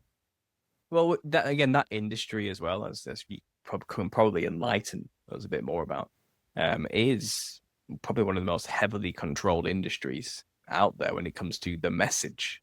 Right? It's a propaganda delivery system that they've spent billions, and not trillions of dollars to build, just like the television and the whole entertainment business. It's meant to deliver propaganda and brainwash people in a lot. It doesn't mean there's not some good songs and there's some good movies in there. There's all those things. That happens regardless. But, oh, yes. It's interesting. As a side note, I love all kinds of music, right? I'm a fan of a good song, so I don't care if it's produced country or rock or any genre you want to pick. But you have the right, which is a big, the patriot people, they call themselves here in America, and it's the MAGAs and all that kind of stuff, which is probably dwindling a little bit. It's getting nutty over there. But they're all big country music fans, a lot of them, right? And they look at George Strait, and I love George Strait. I love his voice. I love his songs. I've just always been a fan of George Strait. I was so disappointed when George Strait came out. Everybody's thinking it's Texas, it's free, you can do whatever you want, no masks or vaccines. He comes out and does a PSA to wear your mask and stay 6 feet apart. And I remember showing that to people, and the cognitive dissonance was just swirling around their head. Hey, what's going on here? I don't understand this. And I tell you, you got to understand, they're not going to screw up the money machine. When they're told to dance and do something, they dance, and they do exactly what they're told. I've seen that many times, behind the scenes and publicly. I bet. I mean, you also obviously had a battle with Spotify, I believe. Is that right? Okay, so here's another hill to die on. I come from the 80s and 90s when we owned our music, right? You went down to the record store and bought I was kind of coming out of LPs, but we got our cassette tapes and then CDs. And we were so proud of our big jumbo CD cases that held 300 CDs, and we had our whole music collection. That's what we did. And then actually on that, for the younger generations who don't know what that means, that's what I'm talking about right there. And that's like compact. You got all the CDs, right? Mine are down the way in the bus here, but I could go get you those. I got a half a dozen of those. What do you got? What's your favorite one that you haven't listened to in a while in there? Oh, anything jumping out at you? I've got a lot of blues. I got Rachmaninoff here, so I got Buddy Rich. I got Jose Gonzalez. I did like that album, Veneer. Well, Buddy Rich, so I started playing drums. That was my first instrument, and I got to see him live a couple times, and then I interviewed his daughter, Kathy Rich, on my show. That was a real treat. Fantastic. I've got some Miles Davis. You have Kind of Blue from Miles Davis in there? What do you got? This one is So What? So What? Yes. The thing is, this is so old. Paul, you got to put that Miles Davis in when you're hanging with the wife and make some dinner and get the family around the tree and all that stuff and have a little holiday time. That's a great one for the kids to listen to. Well, I'm not sure they fully understand it. Just let it soak in organically. Yeah, yes. I've got a lot of classical music in this particular file, but I've got a lot of Jack Johnson for some reason as well. I do like Jack Johnson. Don't get me wrong, I do. So you purchased a lot of your music. Did you then go and buy it again on like Apple and then switch over to streaming? What was your journey on the music? so Gogo Bordello has got another bit of a. I don't know if you heard of them. Gypsy Punk. I don't know if you've heard of that before, but that's yeah. Are you a Stereophonics fan? Not really. No, I wouldn't say they're on my radar that much, to be honest. Gotcha. But I've got Cold War kids here as well. That's a throwback to the past. That's old school right there. Paul, have you thought about doing an Understanding Conspiracy soundtrack? Maybe some of your own tunes and some other people in the world. Maybe that you got to do that. Season 1, season 2, you could live with that forever. Well, I do actually have my own music on Understanding Creativity. I've uploaded some of it on there. And because I played piano first. Saxophone was actually the first thing I played. Then I played piano. And then I learned guitar afterwards and bass and drums and everything else after. I'm kind of like I'm not always a master of many of them, other than I suppose guitar is where I'd be more of a better than anything else now. But piano was where I started, so jazz piano. When I opened with Eddie, when I played with Eddie Money, he plays saxophone. Obviously, do you know who Eddie Money is? I don't know. Sorry. Oh, he's got some good hits. You should dig in. He's a good guy from the 80s. He's passed away now, but a lot of hit songs. And he played saxophone. So warming up backstage, that was the coolest thing. He would warm up with sax, and then we'd all sing around and warm up and play guitar. I did enjoy saxophone. Like I said, it was the first instrument I ever played. But at the same time, I felt like it felt very limited in its range. And I wanted to understand music better. And I think piano really helps you learn scales, notes, everything else, and you understand relationships between things a lot more when you see all the keys laid out in front of you. Do you have it set up in the house for the kids to plunk around on, like a keyboard or piano or anything? We do. It's usually here next to me, actually, but I've just moved it out of the way with the new setup. I've got my guitar behind me here, which I bought this one. Nice. What do we got there? Oh, it's a piece of crap pure tone guitar. Does it stay in tune? Oh yeah, it's wonderful. It's one of the cheapest guitars I've ever owned, and it's the best. Paul, that's all that matters. It just has to stay in tune. More expensive is usually not the best, and as long as the thing stays in tune, that's all that matters.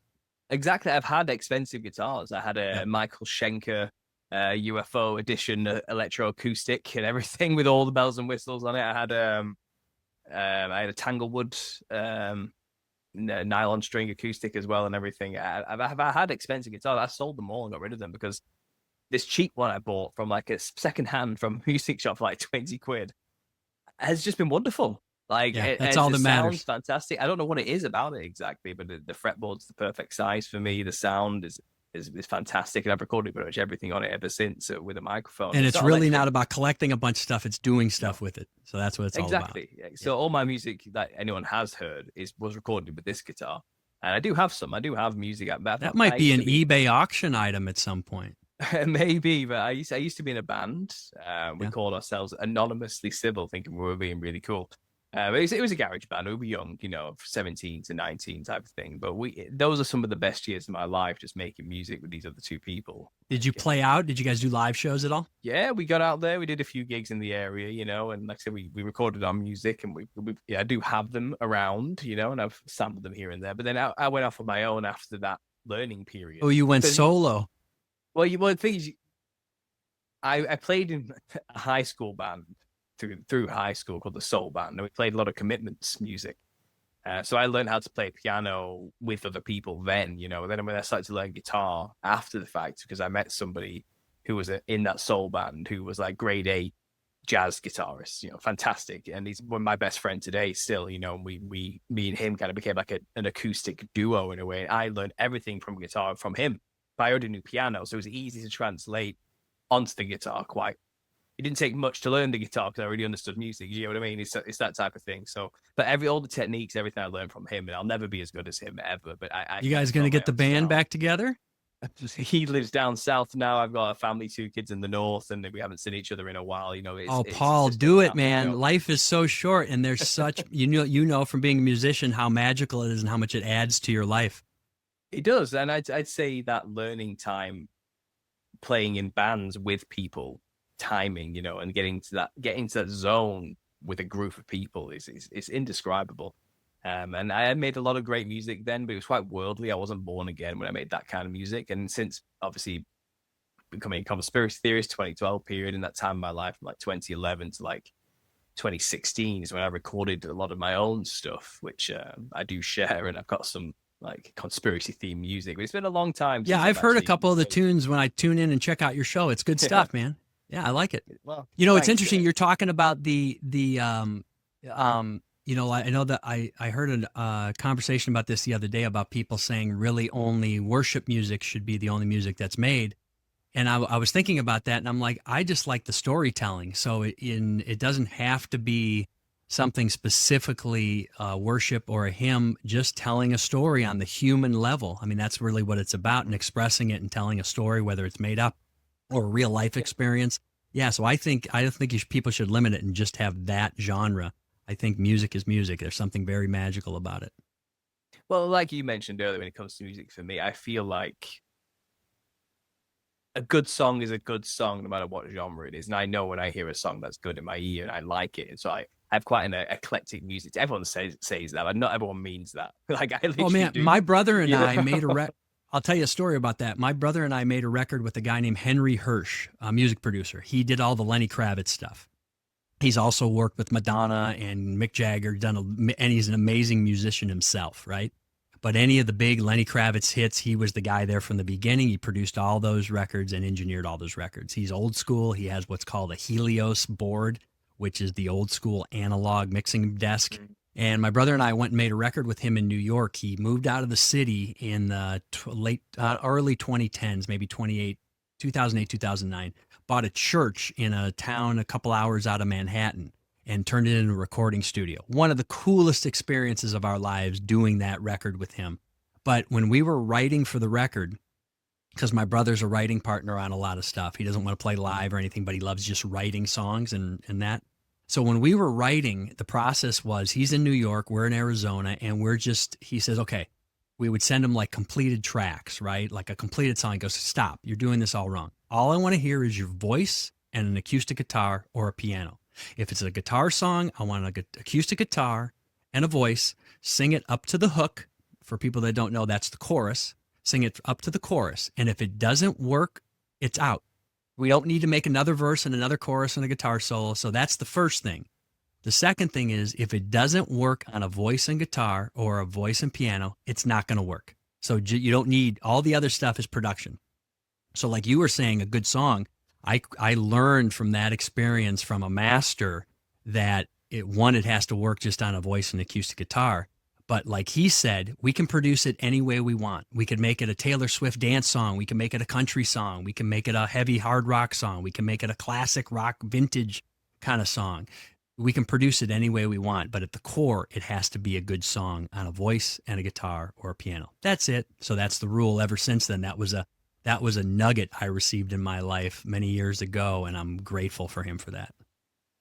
And that is actually very, very sound, solid music advice because you hear this whenever there's like a hit or a song that people just love.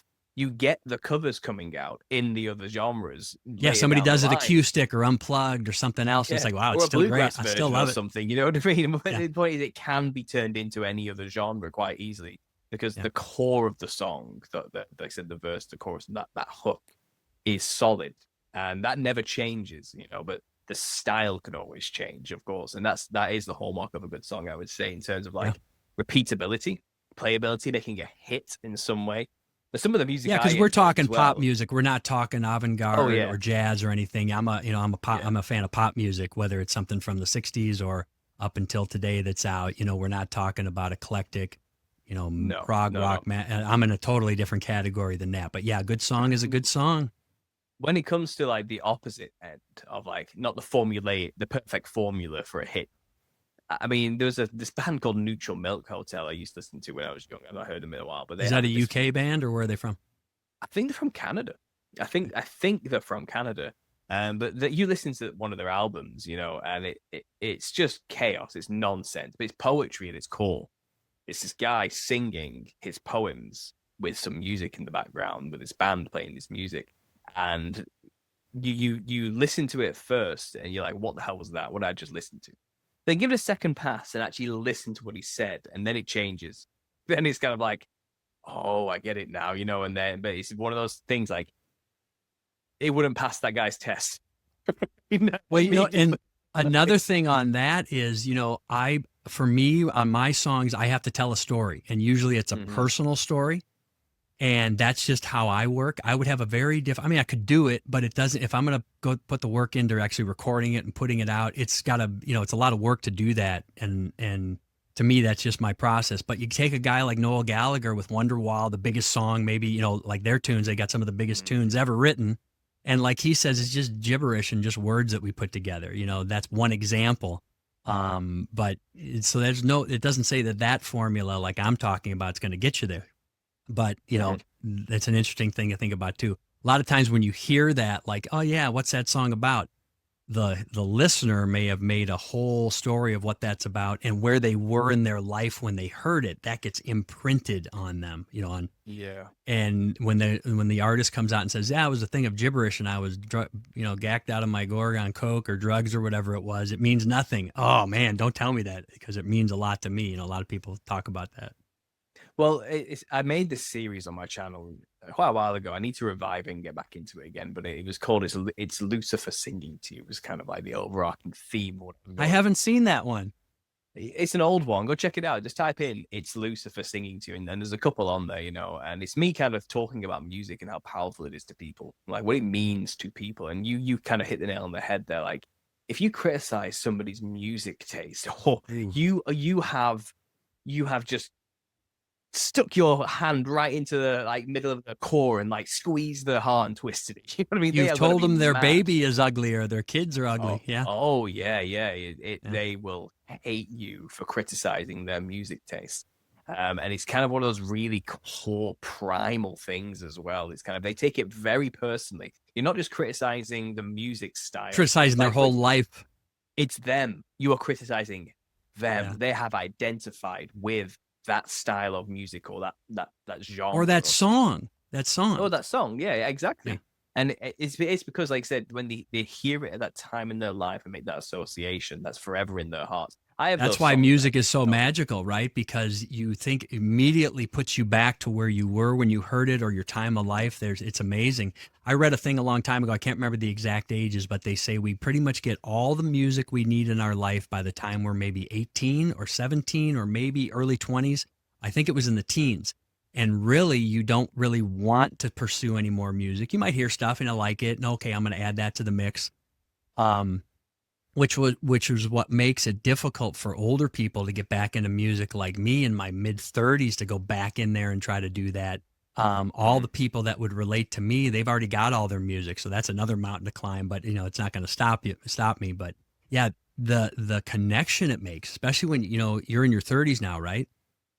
I'm 33 now, yeah. Yeah, so throw another 10 or 20. 31 and 30. I'm between 32 and 34. Oh, you're a young man. You're a young man. All I'm saying is another 10 or 20 years, you'll look back at the stuff and go, wow, those songs are now 40, 50 years old, and I still love them, and I can remember exactly where I was and when I heard them and what was going on in life. That's what's the coolest thing about it. Well, even just flipping through that file I just got earlier, and seeing. Bring it back out. Let's see some more nuggets in there. What do you got? Again, a lot of this is actually shared CDs I had with that Adam I was telling you about, my friend who I made music with, and we made a lot of our own CDs. He shared a lot with me and vice versa. So a lot of the blues ones, I remember him giving them to me. I've got a Tower of Power album here that he gave me, which again is I've seen Tower of Power live before. Yeah, it's incredible. Yeah, there's again a lot of my own classical stuff in here as well. I've got early Bob Dylan. But it's kind of, again, a lot of this isn't all my music taste, because I was at that age where we did start going to digital. So I had an iPod, iPod Nano, I think they were called, I'm not sure. And I had thousands of songs on there, which I lost that iPod. I'm heartbroken, and I've never fully recovered them all. Well, you remember how they told you you'll forever have your music? You can always bring it back from the cloud. I remember I had thousands of songs like you did, and I had a computer that crashed, and I've never been able to get them back. Another lie they propagate on us. Lost forever. I can't remember what this one is. What is this CD here? It doesn't actually say. but it's got a bunch of cigarettes on it on the front. I don't know what that is. I've got a lot of Jack Johnson in this one, but it's just memories. You know what I mean? Again, a lot of Jose Gonzalez albums. I got Devendra Banhart. Do you know who he is? Yeah. A lot of odd influences from. I got Ella Fitzgerald and Louis Armstrong. Paul, you might have to kick up some song or album reviews on your channel. Dig deep into that thing. Maybe I got the old Foster the People album here. Torches, you know. I mean, there's a great example, Pumped Up Kicks, right? That's a hit song. No matter how you produce it, it was right for the time. It captured a moment in time. And if I ever mix in covers and stuff, I'll play that once in a while, and everybody gravitates to it, and they love that one. I'd say Cold War Kids is probably my most nostalgic of that time. Why don't you get them on the show? I probably could now, thinking about it. That's the other thing. I'd be blushing. I don't know what I'd do, because it's not like I was like a fanboying over them even at that time. But Hospital Beds, the song Hospital Beds, I don't know. That has always stuck with me. Paul, I want to open up my YouTube and one day see an interview with those guys on your channel someday. Yeah, but there is one song they did. I think it's called St. John. I think that's what it was called. But they have a really obscure name to a lot of their songs. But that song told a story, like you're saying, and it was about a young boy coming home, seeing his sister walking home at night from her job, and a bunch of lads have accosted her and are basically trying to rape her or touching her up, you know. And he basically picks up a rock without thinking and smashes it into one of the guy's faces, and he dies right there, but bleeds out. And he ends up being put on death row for that. And it's just about him coping with that situation and his last thoughts. And that's a hell of a story. I mean, especially to encapsulate it in a verse and a hook and a verse and a hook and a coda or a bridge. And it's all, you only have so many sentences, and you got to deliver it exactly as you need it to do. And it needs to work. Otherwise it's a big pile of mess. But even like the way they deliver the story is not like your typical formulaic song. There's a lot of time changes as well as they build up to, and it always stuck with me as like a bizarre way of making music. But I've always carried that as an inspiration throughout my own music ever since. You know what I mean? Maybe you do a cover of that song, an acoustic cover. We maybe I do. It's Did you guys play it live when you played out? We did Hospital Beds live. Okay. We had our own version of that, and we made it our own, naturally. But you just can't be. That's another one of those songs. Like I said, Florence and the Machine covered Hospital Beds, I think. You know what I mean? It's one of those that can carry out and be done in any style type of songs. And we did our own style when I was in the band. I do my own style now with the acoustic guitar, and it's those guys were masters in their own way, but like no one would ever listen to their album and think they were one of the greatest musicians to ever exist. You know what I mean? But it connected with you, and that's all that matters. And you've got a couple of their songs that will forever are a part of your life. And it also carries with it an emotion, a feeling, which I'm feeling right now, of what it was like when I was first listening to them. And I can never describe that feeling. It's like people like synesthesia, they have like a smell for a number, or like they have this odd association with things that is only unique to them. There's something about thinking about that time I listened to that music that gives me this odd emotion in my chest, which is indescribable. Like it's one of those things, and that's why I understand music is powerful. That what it also taught me is that music is extremely powerful to the point where it actually could be used as a weapon, and I think it does get used as a weapon. I think it is a lot. Yeah, because they can control people through music. It's purely magic. It's magic in its actually purest form. It's using sound and frequency to manipulate people's emotions and get them to believe and think and do things. And it's crazy how it works, right? It's very effective. Very effective. So again, back to the point, I was talking about this whole Lucifer is singing to you thing. I realized, pop music, chart music, the music that they put in front of you and tell you, this is the good stuff. This is what everyone's listening to. This is what you should like because everyone else likes it. And like, that's bullshit. None of that is organic whatsoever. Nothing gets in that chart system like organically, and if it does, it's a breakaway once in a lifetime moment because they had to put it there because and it doesn't mean you might hear it and go, oh, I kind of like that. That's a good hook, or that's a good story, or that's catchy. Yeah, exactly. But these things are manufactured propaganda delivering things, and I found there's a pattern to a lot of that music. and you'll find, well, you can apply this framework to most of the songs that are in the charts. Imagine Lucifer is singing to you. What would they say? And it's always fits, especially with a lot of the female artists. I Oh, I like find that. Yeah. like they really do, and it can works for the male artists too. You can apply the same method, and you'll find it fits 80% of the time, and it's usually as though Lucifer is singing to you in the sense of it's like, I love you, I only want what's best for you. Like you should just do everything for yourself, only think about you and go out and get yours. I'm here for you till the very end. Forget about that evil, cruel, vindictive God who keeps you down. It's that kind of Right. that's the general message, but it sounds like a love song. That's what they do. They make it sound like it's somebody singing about somebody they love. It's So not. let me ask you this: do you think Yeah. do you think that's just happening by accident, or you think that's intentional? I think it's intentional. I think at the very top, the Luciferians around the industry are making music, masking behind the veneer of, oh, it's just a love song about the artist singing about someone they love. But it's not. It's a carefully crafted message from the devil himself to give Well, I you mean, look sympathy at what's for it. happening. I was just checking. I check in on the news once in a while to see what they're trying to sell us, right? And I'm not a huge devourer of mainstream media or anything, but I came across the Zach Brown thing. Are you familiar with that? We have the Sphere here in Vegas, where like U2 and a bunch of big bands have done. It's that big globe you're completely surrounded by the experience. Are you familiar with the Zach Brown thing? He's dressed up with like a crown and like satanic imagery and everything. I think I saw pictures of this. Is it was like literally a cage made of human bodies that comes up around everybody's? Is it that one? Is Yeah, that what you're and talking about? my personal opinion on that, I think it's a publicity thing. Meaning, he's come out and said that it's a snapshot of what he went through as a child, and he's trying to bring it to life. But all the internet is a buzz, and you get a lot of clicks by saying it's satanic. Satanic imagery has entered country music, and they've gone satanic. Even the good old boy sitting on a pickup truck and drinking beers with your cowboy hat has turned into that. I think it's doing exactly what they want it to do: get everybody talking and sell tickets and records and push that agenda because it's so blatant and in your face, right? And we see, I mean, what Beyonce? I was reading Polestar, which is the industry magazine, talking about how Beyonce's got the largest selling country music tour in the world now with receipts or something like that. And so it's a machine. People really need to understand, like we've talked about, nothing happens organically. It doesn't get to the charts, it doesn't become popular, and it's all manufactured. It doesn't mean there's not stuff that you like in there at all.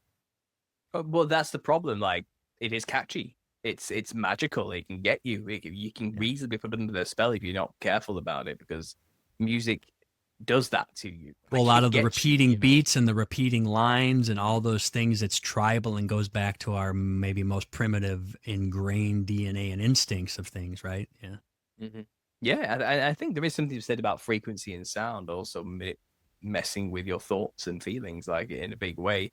And I think they've mastered it. I think they have mastered that art in the industries, and these experts know exactly what to do to get people to listen and to pay attention. And I find you get these, like another example, like Hosier, for example, Mhm. quite popular a few years ago. It's getting kind of a bit old hack now. You know what I mean? He's yesterday's news. Someone else is just going to replace him, and I think that has just happened. I can't remember what he's called, but the hook is like, I'll see you in paradise, sacrifice. And you Right. listen to it, and on the surface, paradise, sacrifice, blah blah. It sounds like a love song or something to do with Jesus or God, right? But when you really listen to it, it's nothing to do with that. It's about a man's obsession with some woman. You know what I mean? And but that's how they seem to do it. They have these key words that pop up throughout the song, and everyone assumes it must be a religious song about God or something. And Hosey was the old one who did that. Okay, and he had that song, take me to church, I'll worship on the floor. But you listen to the whole thing, and on the surface, it sounds like he's talking about going to church and praying to God. But if you really just listen to the whole song, he hates God. He worships the goddess, and it's like it's all about sex. He's literally the complete opposite. He's obviously just some Satanist who's out there using these keywords at the right plosive moments throughout the beat of the song with the 1/4 timing.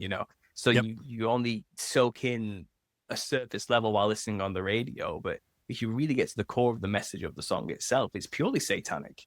like, and in a very literal sense, worship the goddess, not God, and kind of like make sacrifices to devils. And he's literally saying all these things and have sex as a ritual to get more spiritually enlightened. And that's literally all he sings about. He's obsessed with it. That's all around us all the time, though, right?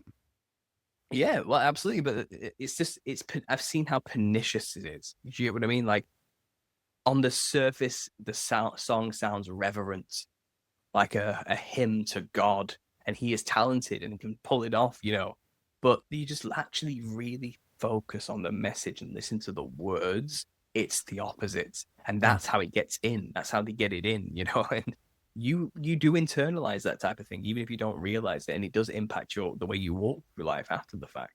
Yeah, everybody listening should go read a book by Edward Bernays called Propaganda. It doesn't specifically go into music, but you see how we have been sold a bill of goods. And, he was Freud's nephew, and he did things with the fashion industry and the automobile industry. He's the guy that invented the all-American breakfast and 3 meals a day and all that stuff. And it's in his own words. It's about this thick. It's maybe, 100 pages. You can read it in about a half hour, 45 minutes, but you'll see the blueprint for what they've been doing to us, basically what you and I have been born into, a system in everything, how it's sold to us. It shows you that everything is a lie in a lot of ways. I find the message isn't just about selling you products like you would think it would be, or, necessarily just political stuff either. It's literally religious. The message is religious. It's about, where do you put your worship? Where will you put your attention? Where will you put your time, and your value and your morality? That's what these songs are really interested in. That's what they try to manipulate people with. And it's far more sinister than just subliminal messages to sell product. You know what I mean? I think a lot of, I call them the glitterbug churches, like the Joel Osteen, or the big mega church guys. That whole music and those scenes, that stuff is creeping me out, a lot of that stuff. And I don't think people really understand what's happening there. But there's a classic example of where they're not really sending maybe the right message. That's just my opinion on it. But I'm not a fan of those organizations at all. And the worship music, Hillsong and all that stuff. Yeah, that's an Australian Hillsong, isn't it? I think it is. I'm not sure, but either way, the mega church, the whole music in church thing, I because of everything I've just discussed, it's like, no, I think there's a big problem there. I think they've got pyrotechnics and bubble machines and inflatables flying over and fire and everything else. Yeah, I mean, there's nothing inherently evil or wrong with music. As a musician, we understand this, Yep. But it's the capacity for it to be used for evil that we always have to be conscious of. And I feel like if you're not aware of how it can be used as a weapon, then you are the victim the weapon's going to be used on. So you have and it doesn't mean that every song has to be rainbows and butterflies. You can tackle serious issues. You were talking about my stuff. I don't want to be a conspiracy theorist, singer-songwriter, or be the activist guy. I have a couple songs that touch on things that I think are important to talk about, but I don't want my whole catalog to be that, But yeah, it is. It's you're 100%. It's very powerful. Well, look, I've always described that Christian style of music that you see in these churches. It's not my style. I find it kind of tacky. I find it kind of cheesy and lame. Cringe is the word the kids use, right? Cringy. Yeah, that's the word. Cringy. Yeah, absolutely. I mean, I listen to it. I'm like, are you serious? Like, I don't think Jesus would have liked this. How I feel about it. Even he'd be like, bro, what are you doing? This is a gross. This is not quite right. And it is, it makes, I don't know, I just don't think that's how God was supposed to be venerated in a way. It cheapens the whole idea, I think it's beneath him in a sense. It didn't surprise. I was just going to say, it didn't surprise me because I knew it would happen, but it was disappointing when all the churches in the pandemic time were supporting vaccines en masse or weren't speaking out against it like they should have been. That was a real tell of what's going on out there. Yeah, I think a lot of these churches are bought and paid for. And if you get the little season thing into the whole mix again, it's kind of, oh yeah, all of that is completely... Keep that away. That's completely controlling the churches from the start, because it is about making sure they don't be effective in making Christians realize their own power and authority. And like I said, I feel like that kind of music weakens their authority because you're capitulating to the world again. You're trying to be like the world, and we're supposed to be set apart, and that sadly means not putting on like I don't know, pop rock in the middle of a church, you know. And that Right. I think there's place for music in a church and singing in reverence to God. But I think it's simpler. Like you said, if it can't just be a person with a guitar, then it's wrong. It shouldn't be Right. there. You know, I think there is room for it. You know, and obviously it's just classic hymns as well, which the Anglican Church knows all about. You know, I think you can't go wrong with basically just reading Psalms and singing it. You know, there's nothing wrong with that inherently. But a lot of this modern church music, I find, is could it perhaps also be Lucifer singing to you when you really listen to it? You know, apply that framework and see if it fits, and I think you'd be surprised. Well, What what do you, God you know are they what I was going talking to ask about? You you, know, go ahead. in your research on the little season, when we talk about churches and cathedrals and all the ancient buildings that have these massive organs built around them, or they're built around a massive organ. I've played a lot of historic theaters and opera houses that have those. And what I have found, a lot of people don't know how to play them, or there's only one guy in town that knows how to operate the thing. Nobody knows how to work on it or fix it. Now that just might be a thing that, in 50 or 60 years or 100 years, the trade has gone away. Is it more conspiratorial where those were already existing? Perhaps. But what do you think the ancient churches and buildings were used for? Do you think they really were places of worship, or were they like healing centers that a lot of people talk about? What's your feeling on that? I think it's a bit of everything. I think in that time, every building was a veneration to God. Everything was built to His glory. I think anywhere you were, as long as you Because you have were comforted. incredible ones in the UK, more so than we have here in America, right? Yeah, yeah. Oh, yes. The cathedrals here are out of this world. I've seen a few myself. And I studied next to Lincoln Cathedral, and it's you can't describe it. Like They you walk require around. no PA system. They don't need any sound reinforcement. The building and the structure is the PA system and the sound reinforcement, Yeah, right? the organ's right slap in the center, and where the cross is as well. Like, and it's just before it, so it resonates out around every like chamber in this huge structure. The ceilings are so high, so it's incomprehensible. Like, and the attention to detail everything's made of like completely like this thick solid marble. It's kind of like, how was this thing even made with this granite or limestone like pillars everywhere, and it's these high arches, these rose windows. It's basically sound manifested into the physical. And you No other way feel to it. describe it. You Oh feel it. yeah, It's a physical experience. there's a resonance to the whole place, and I've been blessed actually that I did manage to go through Manchester Cathedral. It's a lot smaller than most of these other cathedrals, but it was still an impressive building. And there was actually someone playing the organ, right? And I just sat down and I listened to them play the organ because how often do you get to hear a church organ being played? It's really rare, you know. So I sat down and I listened. And I got about 15 minutes before they got up, closed the book, and just left, and came out of this little thing. They had a key for it and everything. And it's kind of like that was just their job for the day to come in and play the organ for like an hour. You know what I mean? That's probably that one person you're talking about in the area who can do it. And then he was just silent in there. Then I was thinking like, wow, it's a shame. You know, it's a You real just had shame. But something magical happen. Yeah. yeah, but they were just playing about. They weren't really playing anything specific. You know what I mean? Yeah. There was music, of course, and everything. It had structure and theme to it, but they kept switching up and playing different things every now and then. Like they were just having fun, you know, this experiment, this thing. And I couldn't imagine what it was like when it was being played all day by somebody who really knew what they were doing and was playing real songs of that time, you know. Because an organ is not just a piano; it's the No, feet as well. It's everything, and these it's are all like flying a completely different. helicopter. Yeah. It's a completely like I couldn't do it. As a piano player, I couldn't play the organ. Like there's valves and buttons to pull as well, and while doing the feet and pressing the buttons, and there's like mechanisms to make them ring out longer and shorten them. The pedals involved are just ridiculous. Like, and it's a whole like you use your entire body to play the organ. It's not just like your fingers, you know. And watching it just for 15 minutes, I was like, that is ridiculous. How long did it take them to learn? Again, who's even going to take the time to learn that type of stuff? What life do you have to live to end up being knowing these type of things? But I think these buildings, you know, you see the structure, you hear the music, and I think they were both a place of worship and glory to God, but also practical. I think that sound meant something, or it did something for people. I think it definitely brought people up and That's what healed I them. feel too. You know, Yeah. I feel like you can't help but being there and then leave feeling better. You can't help it. It's something about the whole place. But there's also these days something solemn about walking around them as well. I know that it's hard to describe. It feels like the place is dead. That's the only way to describe it. Like it's beautiful, but it's dead.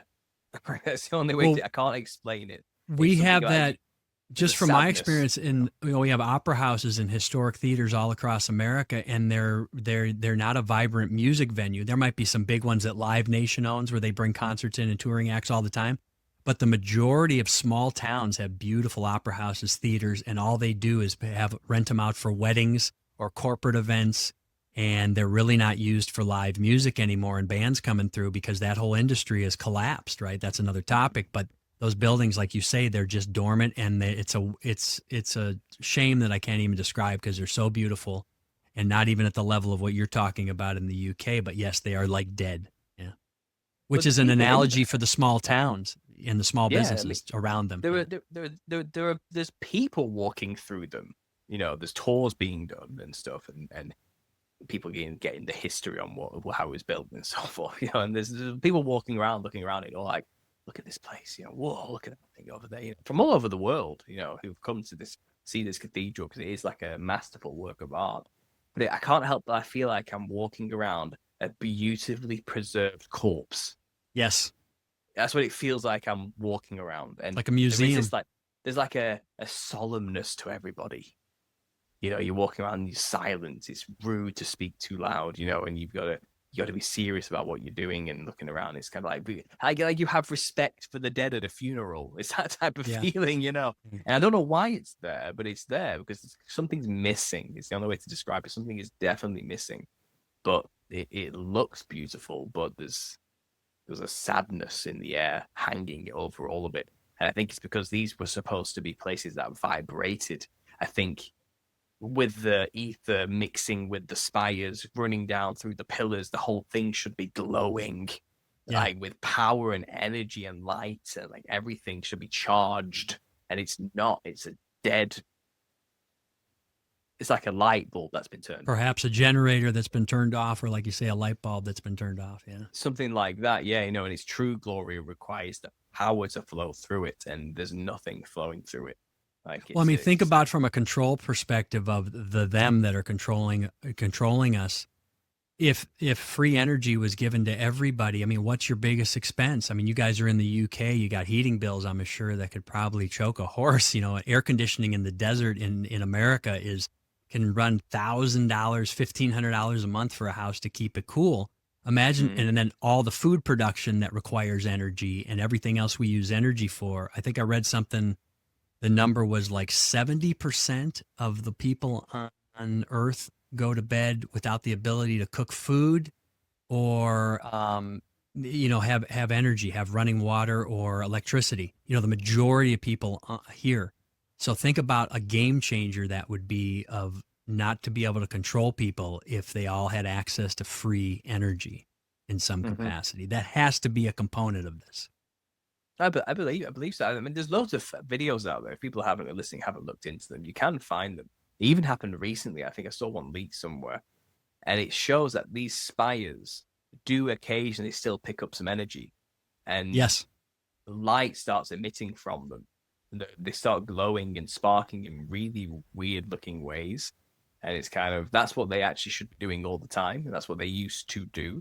But it's like they've been unplugged or something's like a key component's missing that no longer allows them to function as they should have functioned. People say it was mercury originally, balls, these mercury balls that were encased within the spire or something has been taken out. The thing that conducts it, the thing that utilizes the energy and stores it like in some capacity, and then something's gone, like, and they no longer actually do work as like free energy devices. Well, the Basically, concept of the ether, what didn't Einstein, wasn't he the guy that supposedly came out and said there is no ether? That's a theory and there's no truth to that. So they just dispel it right Te- off the bat and bury that Tesla in the laughs backyard. at that Yeah. concept, And there's Yeah. Tesla literally sat there, like surrounded with ether energy bursting all around him. It's kind of like, what did you say, Einstein? like, Yeah, they've completely just buried and hijacked the truth behind how energy works in the world. Because the energy we have can be charged. You have to pay for it. It's finite, and it needs to be generated through their means. And you have to pay for it. But if it was just free because you figured out the secrets of how to harness it from the air, It'd be a game changer. Be a game well, changer. yeah, a lot of people would lose a lot of money very quickly. Yeah, When you were working at the grocery, I always thought about this when I was listening to some of your shows when you told the story about Aldi and that. Did you ever want to get a YouTube channel or just fire it up a little bit to talk about the food supply and all the poisons that were on the shelves all around you at the Aldi? I tried to be honest, I tried to just forget my whole life as a conspiracy theorist and I worked as a manager. I tried to suppress it all. You can't. That's a tough task to do. It's tough to It do is, that. yeah. I try not to think too much about what I was actually doing on a daily basis. I just focus more on helping people rather than focusing on what I'm actually selling to them. Like it comes a point. It comes a point where those people push you to the limits as well, and it got to me eventually, and I realized I can't do that forever. Well, here's Yeah, here's one that blows my mind. I saw I don't know if people have seen this. Have you seen the one where the guy takes Oreo cookies and lines them up like on a 2x4, maybe 5 in a row, and takes a blowtorch and he hits it for a second, then hits the next one for 10, 20 seconds, and then he hits the last one for like 90 seconds or 60 seconds. It does nothing, doesn't even affect the logo of Oreo on the cookie with a constant flame on it. Yet the 2x4 bursts into flames all around it, right? And I was thinking, if people are timely on the news right now today, at any moment, Venezuela could break out. We could go to war with Venezuela because of the fentanyl and the drugs. They got to stop the drugs, right? Yet on every grocery store shelf and convenience store in America, they're selling these poison Oreo cookies. What about that drug? What about that poison and every other thing that's in the grocery store? People lose sight of that one. Yeah, yeah. Well, the whole food. I actually had a video recently, like, is everything poison? And I had a good Yes, it friend is, called Tom. Paul. Yes, Yeah, yes, it is. exactly. Well, that was the conclusion. Just like But everything is a lie. just to cut it short, yes, it turns out, and our water supply too seems to have something really dodgy going on with it right now. Live bacteria in there that looks alien as well. That doesn't make any sense. Like, Have you pulled some out and put it under a microscope, or what's going on? Yeah. Like in your neighborhood, or? The guy who did it for his Swiss water, he's in Switzerland, so he did it for the water there. And he saw what looks, I can only describe as like a Geiger type beast, like within it, like this monstrous alien looking thing in there, like fibrous looking monster inside the water. And the thumbnail is that thing. And you look at it and you're like, what the hell? It looks like an alien from Alien, you know what I mean? It actually looks like one of them. In our water, and he's like, yes, you need to filter it correctly. And he says reverse osmosis is the way to go if you want to get your water actually clean and healthy. And he says his life has turned around in terms of health. I hope he's got an affiliate link where he's selling some water pitchers or something along with No, that. he doesn't. He doesn't know. He's just genuinely saying that it works for him and his life has been healthy and for the better ever since switching to this way of filtering water. He says bottled water, microplastics, don't do it. There isn't, and the tap water is the most heavily polluted stuff you can imagine when it comes to like chemicals. Well, I go down the rabbit hole because of my whole life I've been looking at these things. But we talk about, we try to eat clean, we try to eat better food. Obviously, you don't want to go get fast food every day. You physically feel better, and you try to do all the right choices with food and water and things. But then everything that food is grown in has been chemtrailed for the last 50 years. So the ground is a poison. All the Roundup, all the all the pesticides. I mean, you can't win in a lot of respects from the start to the end. Everything has been poisoned, right? Well, that's kind of his conclusion. He thinks whatever's in this water becomes because of that. It's a chain reaction, and it's just got to this level now. And he says he seems like the only way to really filter these type of things out, because they're so tiny, is it has to be through reverse osmosis filtering. But wouldn't the reverse osmosis machine, like the containers and stuff, that's made of plastic, then there's microplastics getting back into the water and all the poisons along with it? I think there's different systems you can get, more expensive than the others. You know what I'm saying, though? It's like a never-ending thing where you can't get to the root of it. Unfortunately, yeah, and I think obviously you have to remineralize the water afterwards as well with like sea salt or something. Like, you have to do it yourself. You know what I mean? Because it takes everything out of the water, including all the good stuff, like the actual minerals that you do need. So it's a process, And then of course the issue is you've got to wash yourself with the same water because it gets to your skin when you have a bath. The skin is the biggest organ of the body. It sucks everything in. we're kind of at a loss, really. Like, there's not much we can do. I think God has made us far more resilient than we think we are to this type of stuff as well. And I do feel like every time they add a new poison to the regimen, God gives us an update as well. Like, he gives us like a software or hardware update, and something happens inside of us that To stops it better from working. combat the Yeah, I poisons. feel like that keeps happening. Like, and that's why we're not all just dying all the time when we should be, based on the amount of poisons they're giving to us. I think it's a miracle. And I think God is on our side when it comes to this. And no weapon formed against you shall prosper. You know, I think there's really something to that, Yes. especially when it comes to the poison. I think our paranoia of what we're eating might be the biggest problem. I think it might actually be real power in just praying over your food before you eat it. I really do. I think that can really Well, think of the nullify. power of just giving thanks, even if Yeah, internally, to your inner dialogue for the meal or the blessings, right? And I have to remind absolutely. myself that every day, but we are so fortunate. Yeah, no, I think I try to stay positive about most of these things, because you can, at the end of the day, get into a horrible doom spiral when you really, really contemplate the efforts and the lengths the enemy is going to kill us. And But then at especially the when you same, have young kids and you see the light in their eye and Mhm. the hope that you want to instill in them, or give them some sort of opportunity for, right? You have to keep on going. Well, like I said, I think prayer, fasting is a good, powerful tool as well Yeah. when implemented correctly. And being vigilant, of course, and trying to eat healthy and stay healthy and be active, but at the same time, not having the fear, because I think we're spiritually, supernaturally being protected. I really think we are in many ways, all of humanity. I think we should be dead by now based on what they've done, right? But we're You not. know, Paul, on that, I've thought about this. What do you think about this? People often say, if they wanted us all dead, they could just push a button and kill everybody, however they did that, right? But don't you think there's they want us to suffer? There's got to be like a suffering element that gives them power or something to see us in misery and suffering and on that vibe versus just get rid of them. They could exterminate us in a second. Well, I think the demons and the fallen angels feel that way about us. Like, they want to watch us suffer. Kind of like, I don't know, have you ever read the book I Have No Mouth and I Must Scream? Yes. Have you heard of this? And it's called, I think it's called I Am, the robot who basically destroys all humanity and keeps a few Right. alive just to torment for eternity. He gives this great speech of why he hates humanity. And it's because you can actually experience the world. I can't. That's basically what it comes down to. You Which is have a a lot of body. your research on the Nephilim clowns, that they Yeah. don't have a physical body to manifest, so they have to possess people. I mean, that's perfect. Yeah. And he's like, look, you have this gift of sense. You can smell, taste, and feel the breeze and all this type of stuff.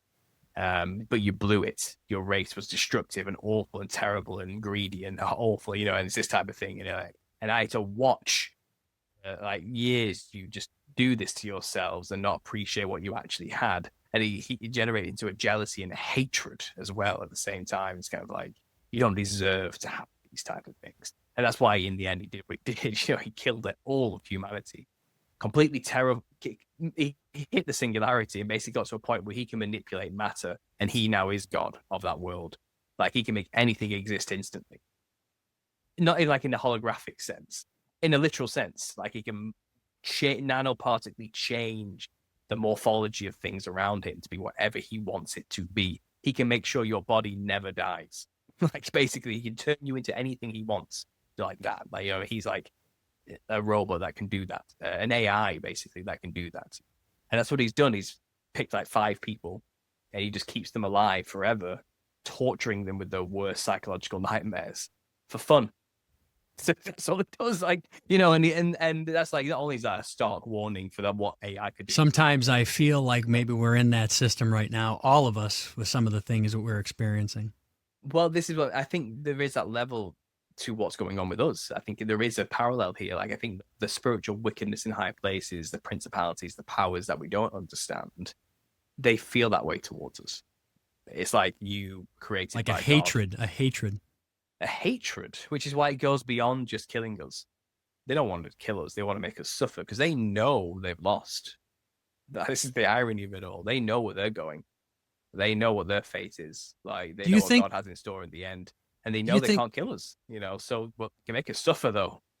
They can definitely do that in the meantime. They'll try the damnedest to do it. And I think that's what it really comes down to. Yeah. Do you sadly. think majority of people that you come across, whether or not they're into conspiracies or not, or want to look deeper as to why they're here, where they're going when they leave here, and all those things, do you think they really understand that this is a battle between good and evil playing out right now here in front of us, or do you think that doesn't even enter their time zone?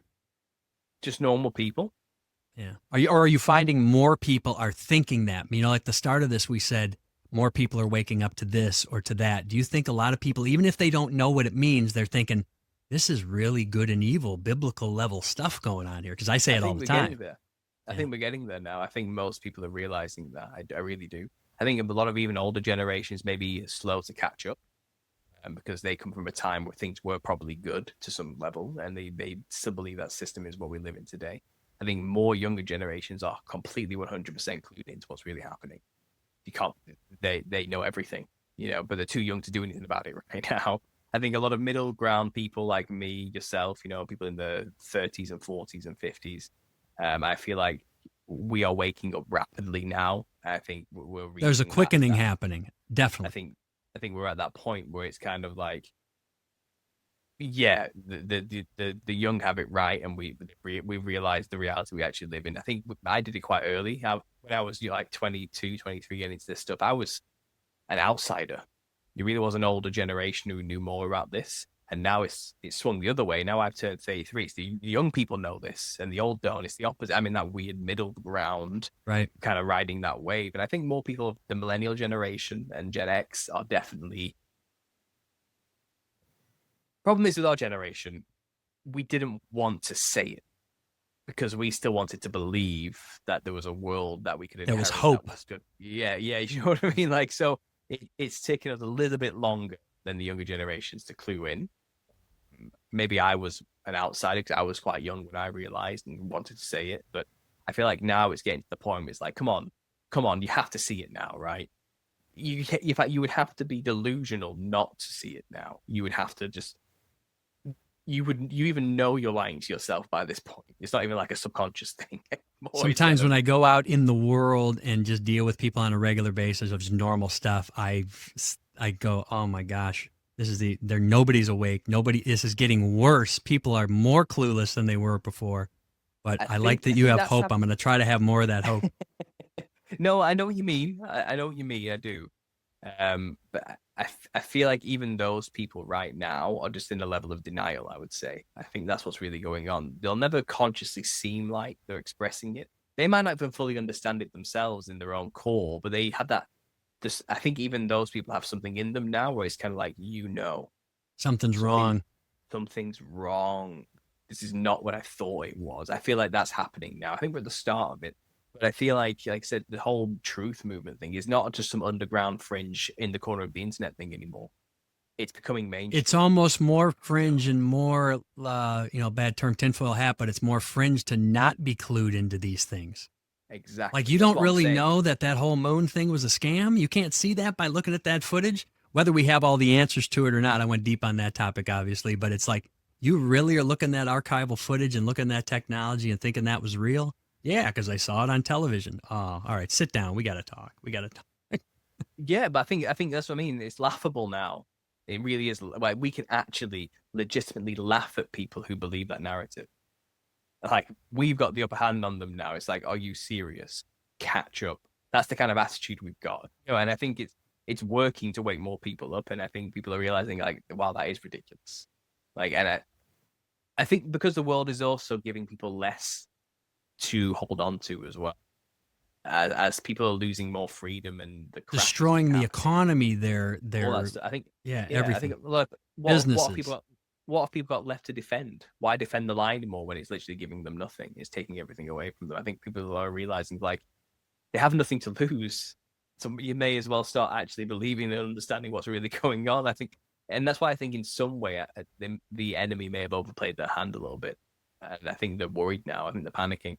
And Do because they are you people really at the end of the think? day. Do you really think that? I'll give me an answer to this. So I know when I did the vaccine mask lockdown protest song, right? I go, okay, this is something I want to say. I'm going to put it in music, and I'm going to publicly plant the flag and put it everywhere so everybody sees it. I'm not going to hide it. Not going to like just quietly go away. I'm going to publicly make my position known. Okay. So I did that and it got really no traction, right? Okay, I'm glad I did it. Looking back, I'm glad I did that at that time. And then just recently, I released a tune that talks about kind of the left right paradigm and how all the wars are engineered. And even though there's real life death and destruction that happens organically after they're started, we know we can get into the false flags of all the big wars we know about that potentially were completely engineered to get started, get kicked off, bring people in. So I touch on that. And again, I send it out to alt media, and very few people want to talk about it because I'm not saying the right or the left has the solution. I'm telling you they're both full of BS and go above it because there's a power controlling both of those sides of that political theater in a sandbox. So you don't see what's really controlling you above. And, you know, in America, I don't know what it's like in the UK, but especially with the right and especially with like rock and roll and country music, you got to support the troops undyingly and not question anything they're sent to do. And you got to back the blue, meaning the police, right? So it's got to be 100%. And if you don't, you're anti-American and you're a traitor. And that song speaks to really both of those things. And I used to do fundraising concerts a lot for veterans and for like back the blue stuff in my fundraising thing. And I kind of had to stop doing it because I would ask people, well, what would you send your kids off to war and tell them to go join the military? And if you knew that these wars were manufactured and engineered, like with the Iraqi war, when he got up and said they have yellow cake, weapons of mass destruction, and that whole thing got kicked off from that and from 9/11. And we've learned, I mean, you can read books people have written. Smedley Butler, over 100 years ago, wrote War is a Racket, talking about his experience with how all the wars are manufactured. He's basically just the henchman for the corporations, and he gets into very specific things at his time. But so I had a fundraiser before we were supposed to do this interview a couple months ago, and I did an interview about that song, basically saying, people really should question the supporting the troops and the military blindly and everything they do. And if you question it, you're anti-American. I don't think that. Just hoping it would inspire conversation for people to look at these things. And I had a fundraiser that uses equine therapy for veterans with PTSD. For people that don't know, equine therapy helps kids with autism and PTSD and, you know, trauma survivors. They work with horses and it's very therapeutic. So I've done a lot of those fundraisers because it ties in with the suicide prevention vibe. And they canceled me because basically, oh, you're anti-American. We're a veterans organization. You got to support the military and the troops regardless, blindly, whatever they do, they are always in the right. And so there was just another example. What I was going to say was, do you, doing your work and all the content that you make, do you ever go, I just want to stop this. I want to give this up. It's not doing what I need it to do, or it's not being successful. Do you ever get moments where you just like I don't want to do this anymore because it's not working? No. That's the short answer of it. No, I've never once felt like what I do, or I never really think about it like that. Like, is it what if they turned not? your YouTube channel off and they banned it and you didn't have that platform anymore? Oh, have you thought about that? I'd find somewhere. Yeah, I'd find somewhere to say these things. I just That's good. I'm glad to hear you say that. Yeah. I just publish more books instead. I become a writer and just publish. What if they ban your books? The book burning, or they shut you off all the platforms? Well, then there's a thing I can do, I guess. I guess I'll have to just get a job and shut up. No, we got to keep going. You know? Well, I probably will. It's in my nature. I don't know what I do. I'll cross that bridge when I come to it. Yeah. What else can I do in that scenario? I mean, ideally, me and my wife, we're talking about it and everything, but I feel like we'll probably end up leaving this country eventually, just because of how stringent and cracking down on free speech they actually are. It's just crazy over here as it is there, just in a different way. In a different way, I suppose, yeah. But I feel like you guys might hold out a little bit longer than us, maybe. But even then, I understand the problems enough to know. Well, think about with my deal. I wasn't using the radio show. That was just a thing that I did at my own expense to just try to get the word out, right? But music, performing live, is my livelihood. So I have to physically come into a venue that books me and sell tickets and play to get paid, right? And my whole existence is on that. When I publicly made the position on the vaccines and the masks, it turned off. And I was like, man, there's a real consequence, right? Yeah. I think right now I'm in the middle of an odd time in history where actually I can get away with saying this for a lot longer than perhaps we should be. I do think God wins in the end. And I think as long as you focus on Jesus and on God, you will be divinely protected to go on for as long as He'll allow you to go on as well. I've found. I think you do have to be clever. I think there's a time and a place to say certain things. And I think there are a lot of people out there who have often tried to bait me into discussing certain things at certain times. And I don't.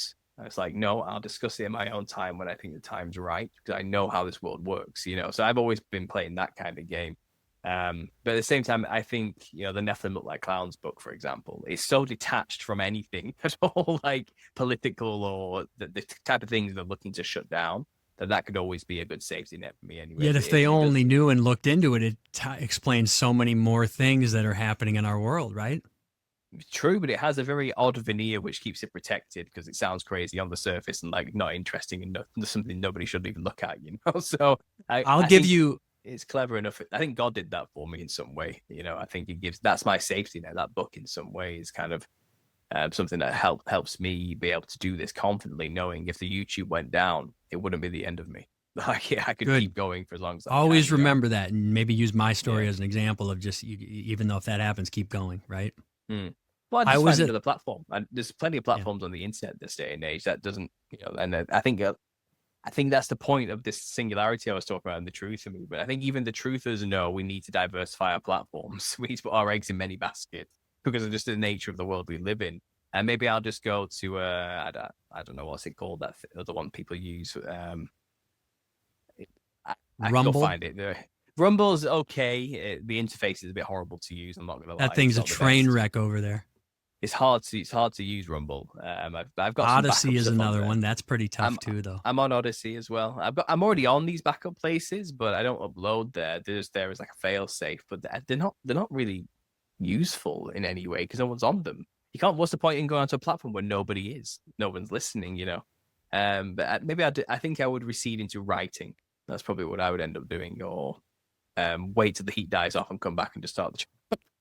I just hear when you cover topics, or the other guys that I've listened to cover topics, like, man, I got taken down as soon as that episode went up. How are they talking about this now? You know, it's wild how it's changed. Sheer dumb luck, I think, and I think a lot of it as well. Again, is tact and timing. It's all about presentation as well. I find if you present it in a way that isn't combative, that tends to avoid people flagging you, because it's people dobbing you in that get you done. It's people like reporting you to the masses. He said something I didn't like, go and shut him up. You know, that tends to be what it is. But if you can like say it in a way that like offends the least amount of people somehow, you can tend to fly under the radar for a while. But as my channel gets bigger, sometimes sometimes offending people is really effective, though. It gets right down to business. You don't have to waste any time. Just get right into it, right? Yeah. But I would love to be able to go completely uncensored and just say what I think.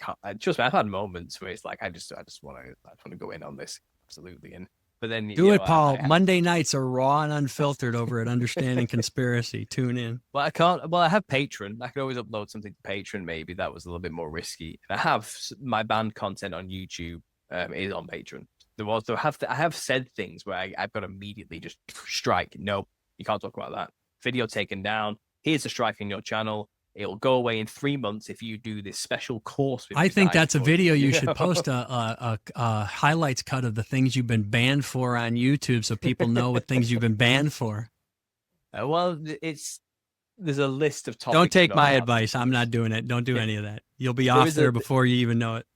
I do have a list like of things that you just can't, words you can't say, but that list is always changing. And I find it's kind of like, look, I could say something today, and in 10 years' time, they'll flag me for that thing I said 10 years ago and shut the channel down for it. You actually don't know. So you may as well just say whatever you want and see what happens. You know? Right. But I think it's how it's said that's the problem, not the topic itself or talking about the topic.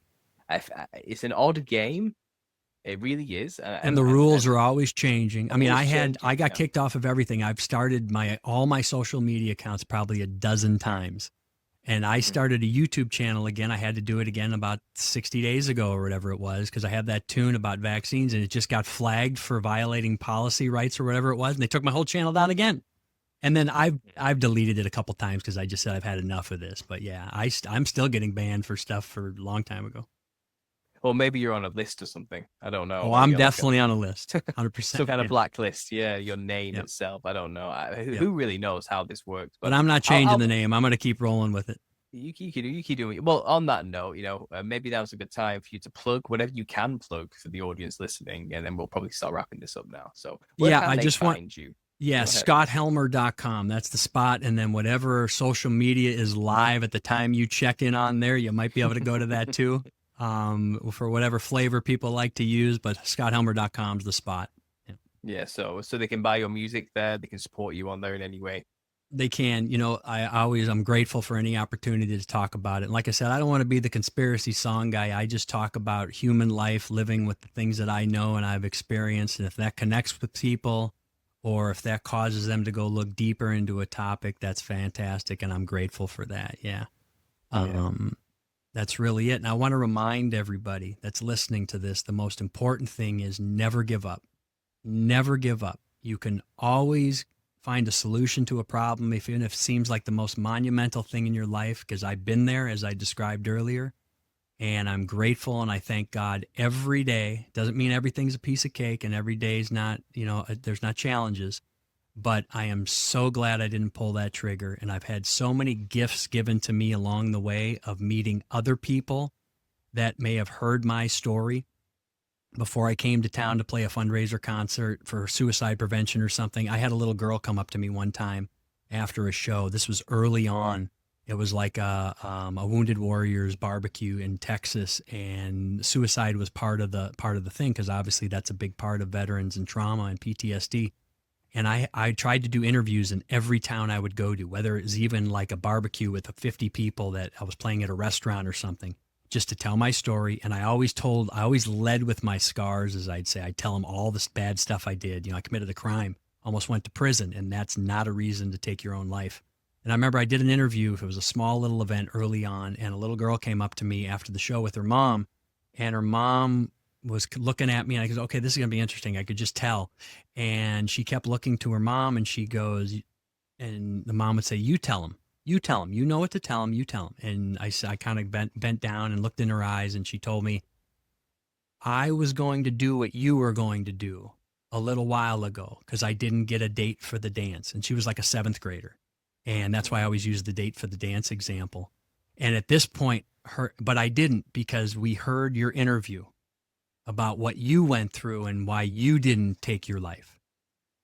And her mom is now in tears standing next to her, and she's got this big smile on her face. And I got to tell you, that was one of the most powerful things that I ever experienced on this journey. And immediately I had a conversation with God. I said, thank you for putting me here and getting me to this point. And if nothing else ever happens, if I die tomorrow, this was all worth it to go through all the bad stuff I went to hear that little girl say that and know it affected one person positively. So I tell all your listeners, I mean, we're in a bad economic time. I think it's going to get worse. I think we all know that. I think things are going to happen that we can't even imagine right now. Not to be a fear monger, but it's a tough road out there. And I want to remind everybody on a personal level with your families, whether it's just you and your neighbors, or it's you and your family, and you got a huge family, there are challenges. You're going to get sick. Things are going to happen. You're going to lose people, lose jobs. There are going to be challenges. Never give up.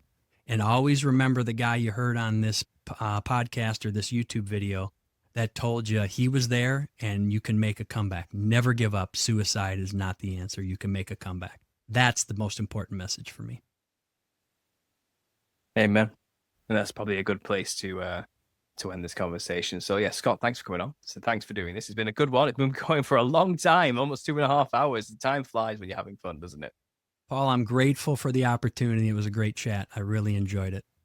Sure thing. And don't be a stranger. Stay in touch. You've got my email. Get your manager to keep emailing me as well. She's very persistent. She'll keep reminding me. She runs a tight ship, man. She worked for me when I had my insurance business many years ago. She works remotely, and boy, she's on the ball. Yeah, she's really good. Absolutely. Yeah. So get her to keep in touch with me as well.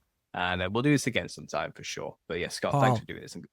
I appreciate it. God bless, and I wish you guys a great Christmas and New Year's and all. Even though it's a lot of pagan stuff, it's still a good time to have time with the family and be thankful for all the things we have. So I really appreciate all the stuff you do as well.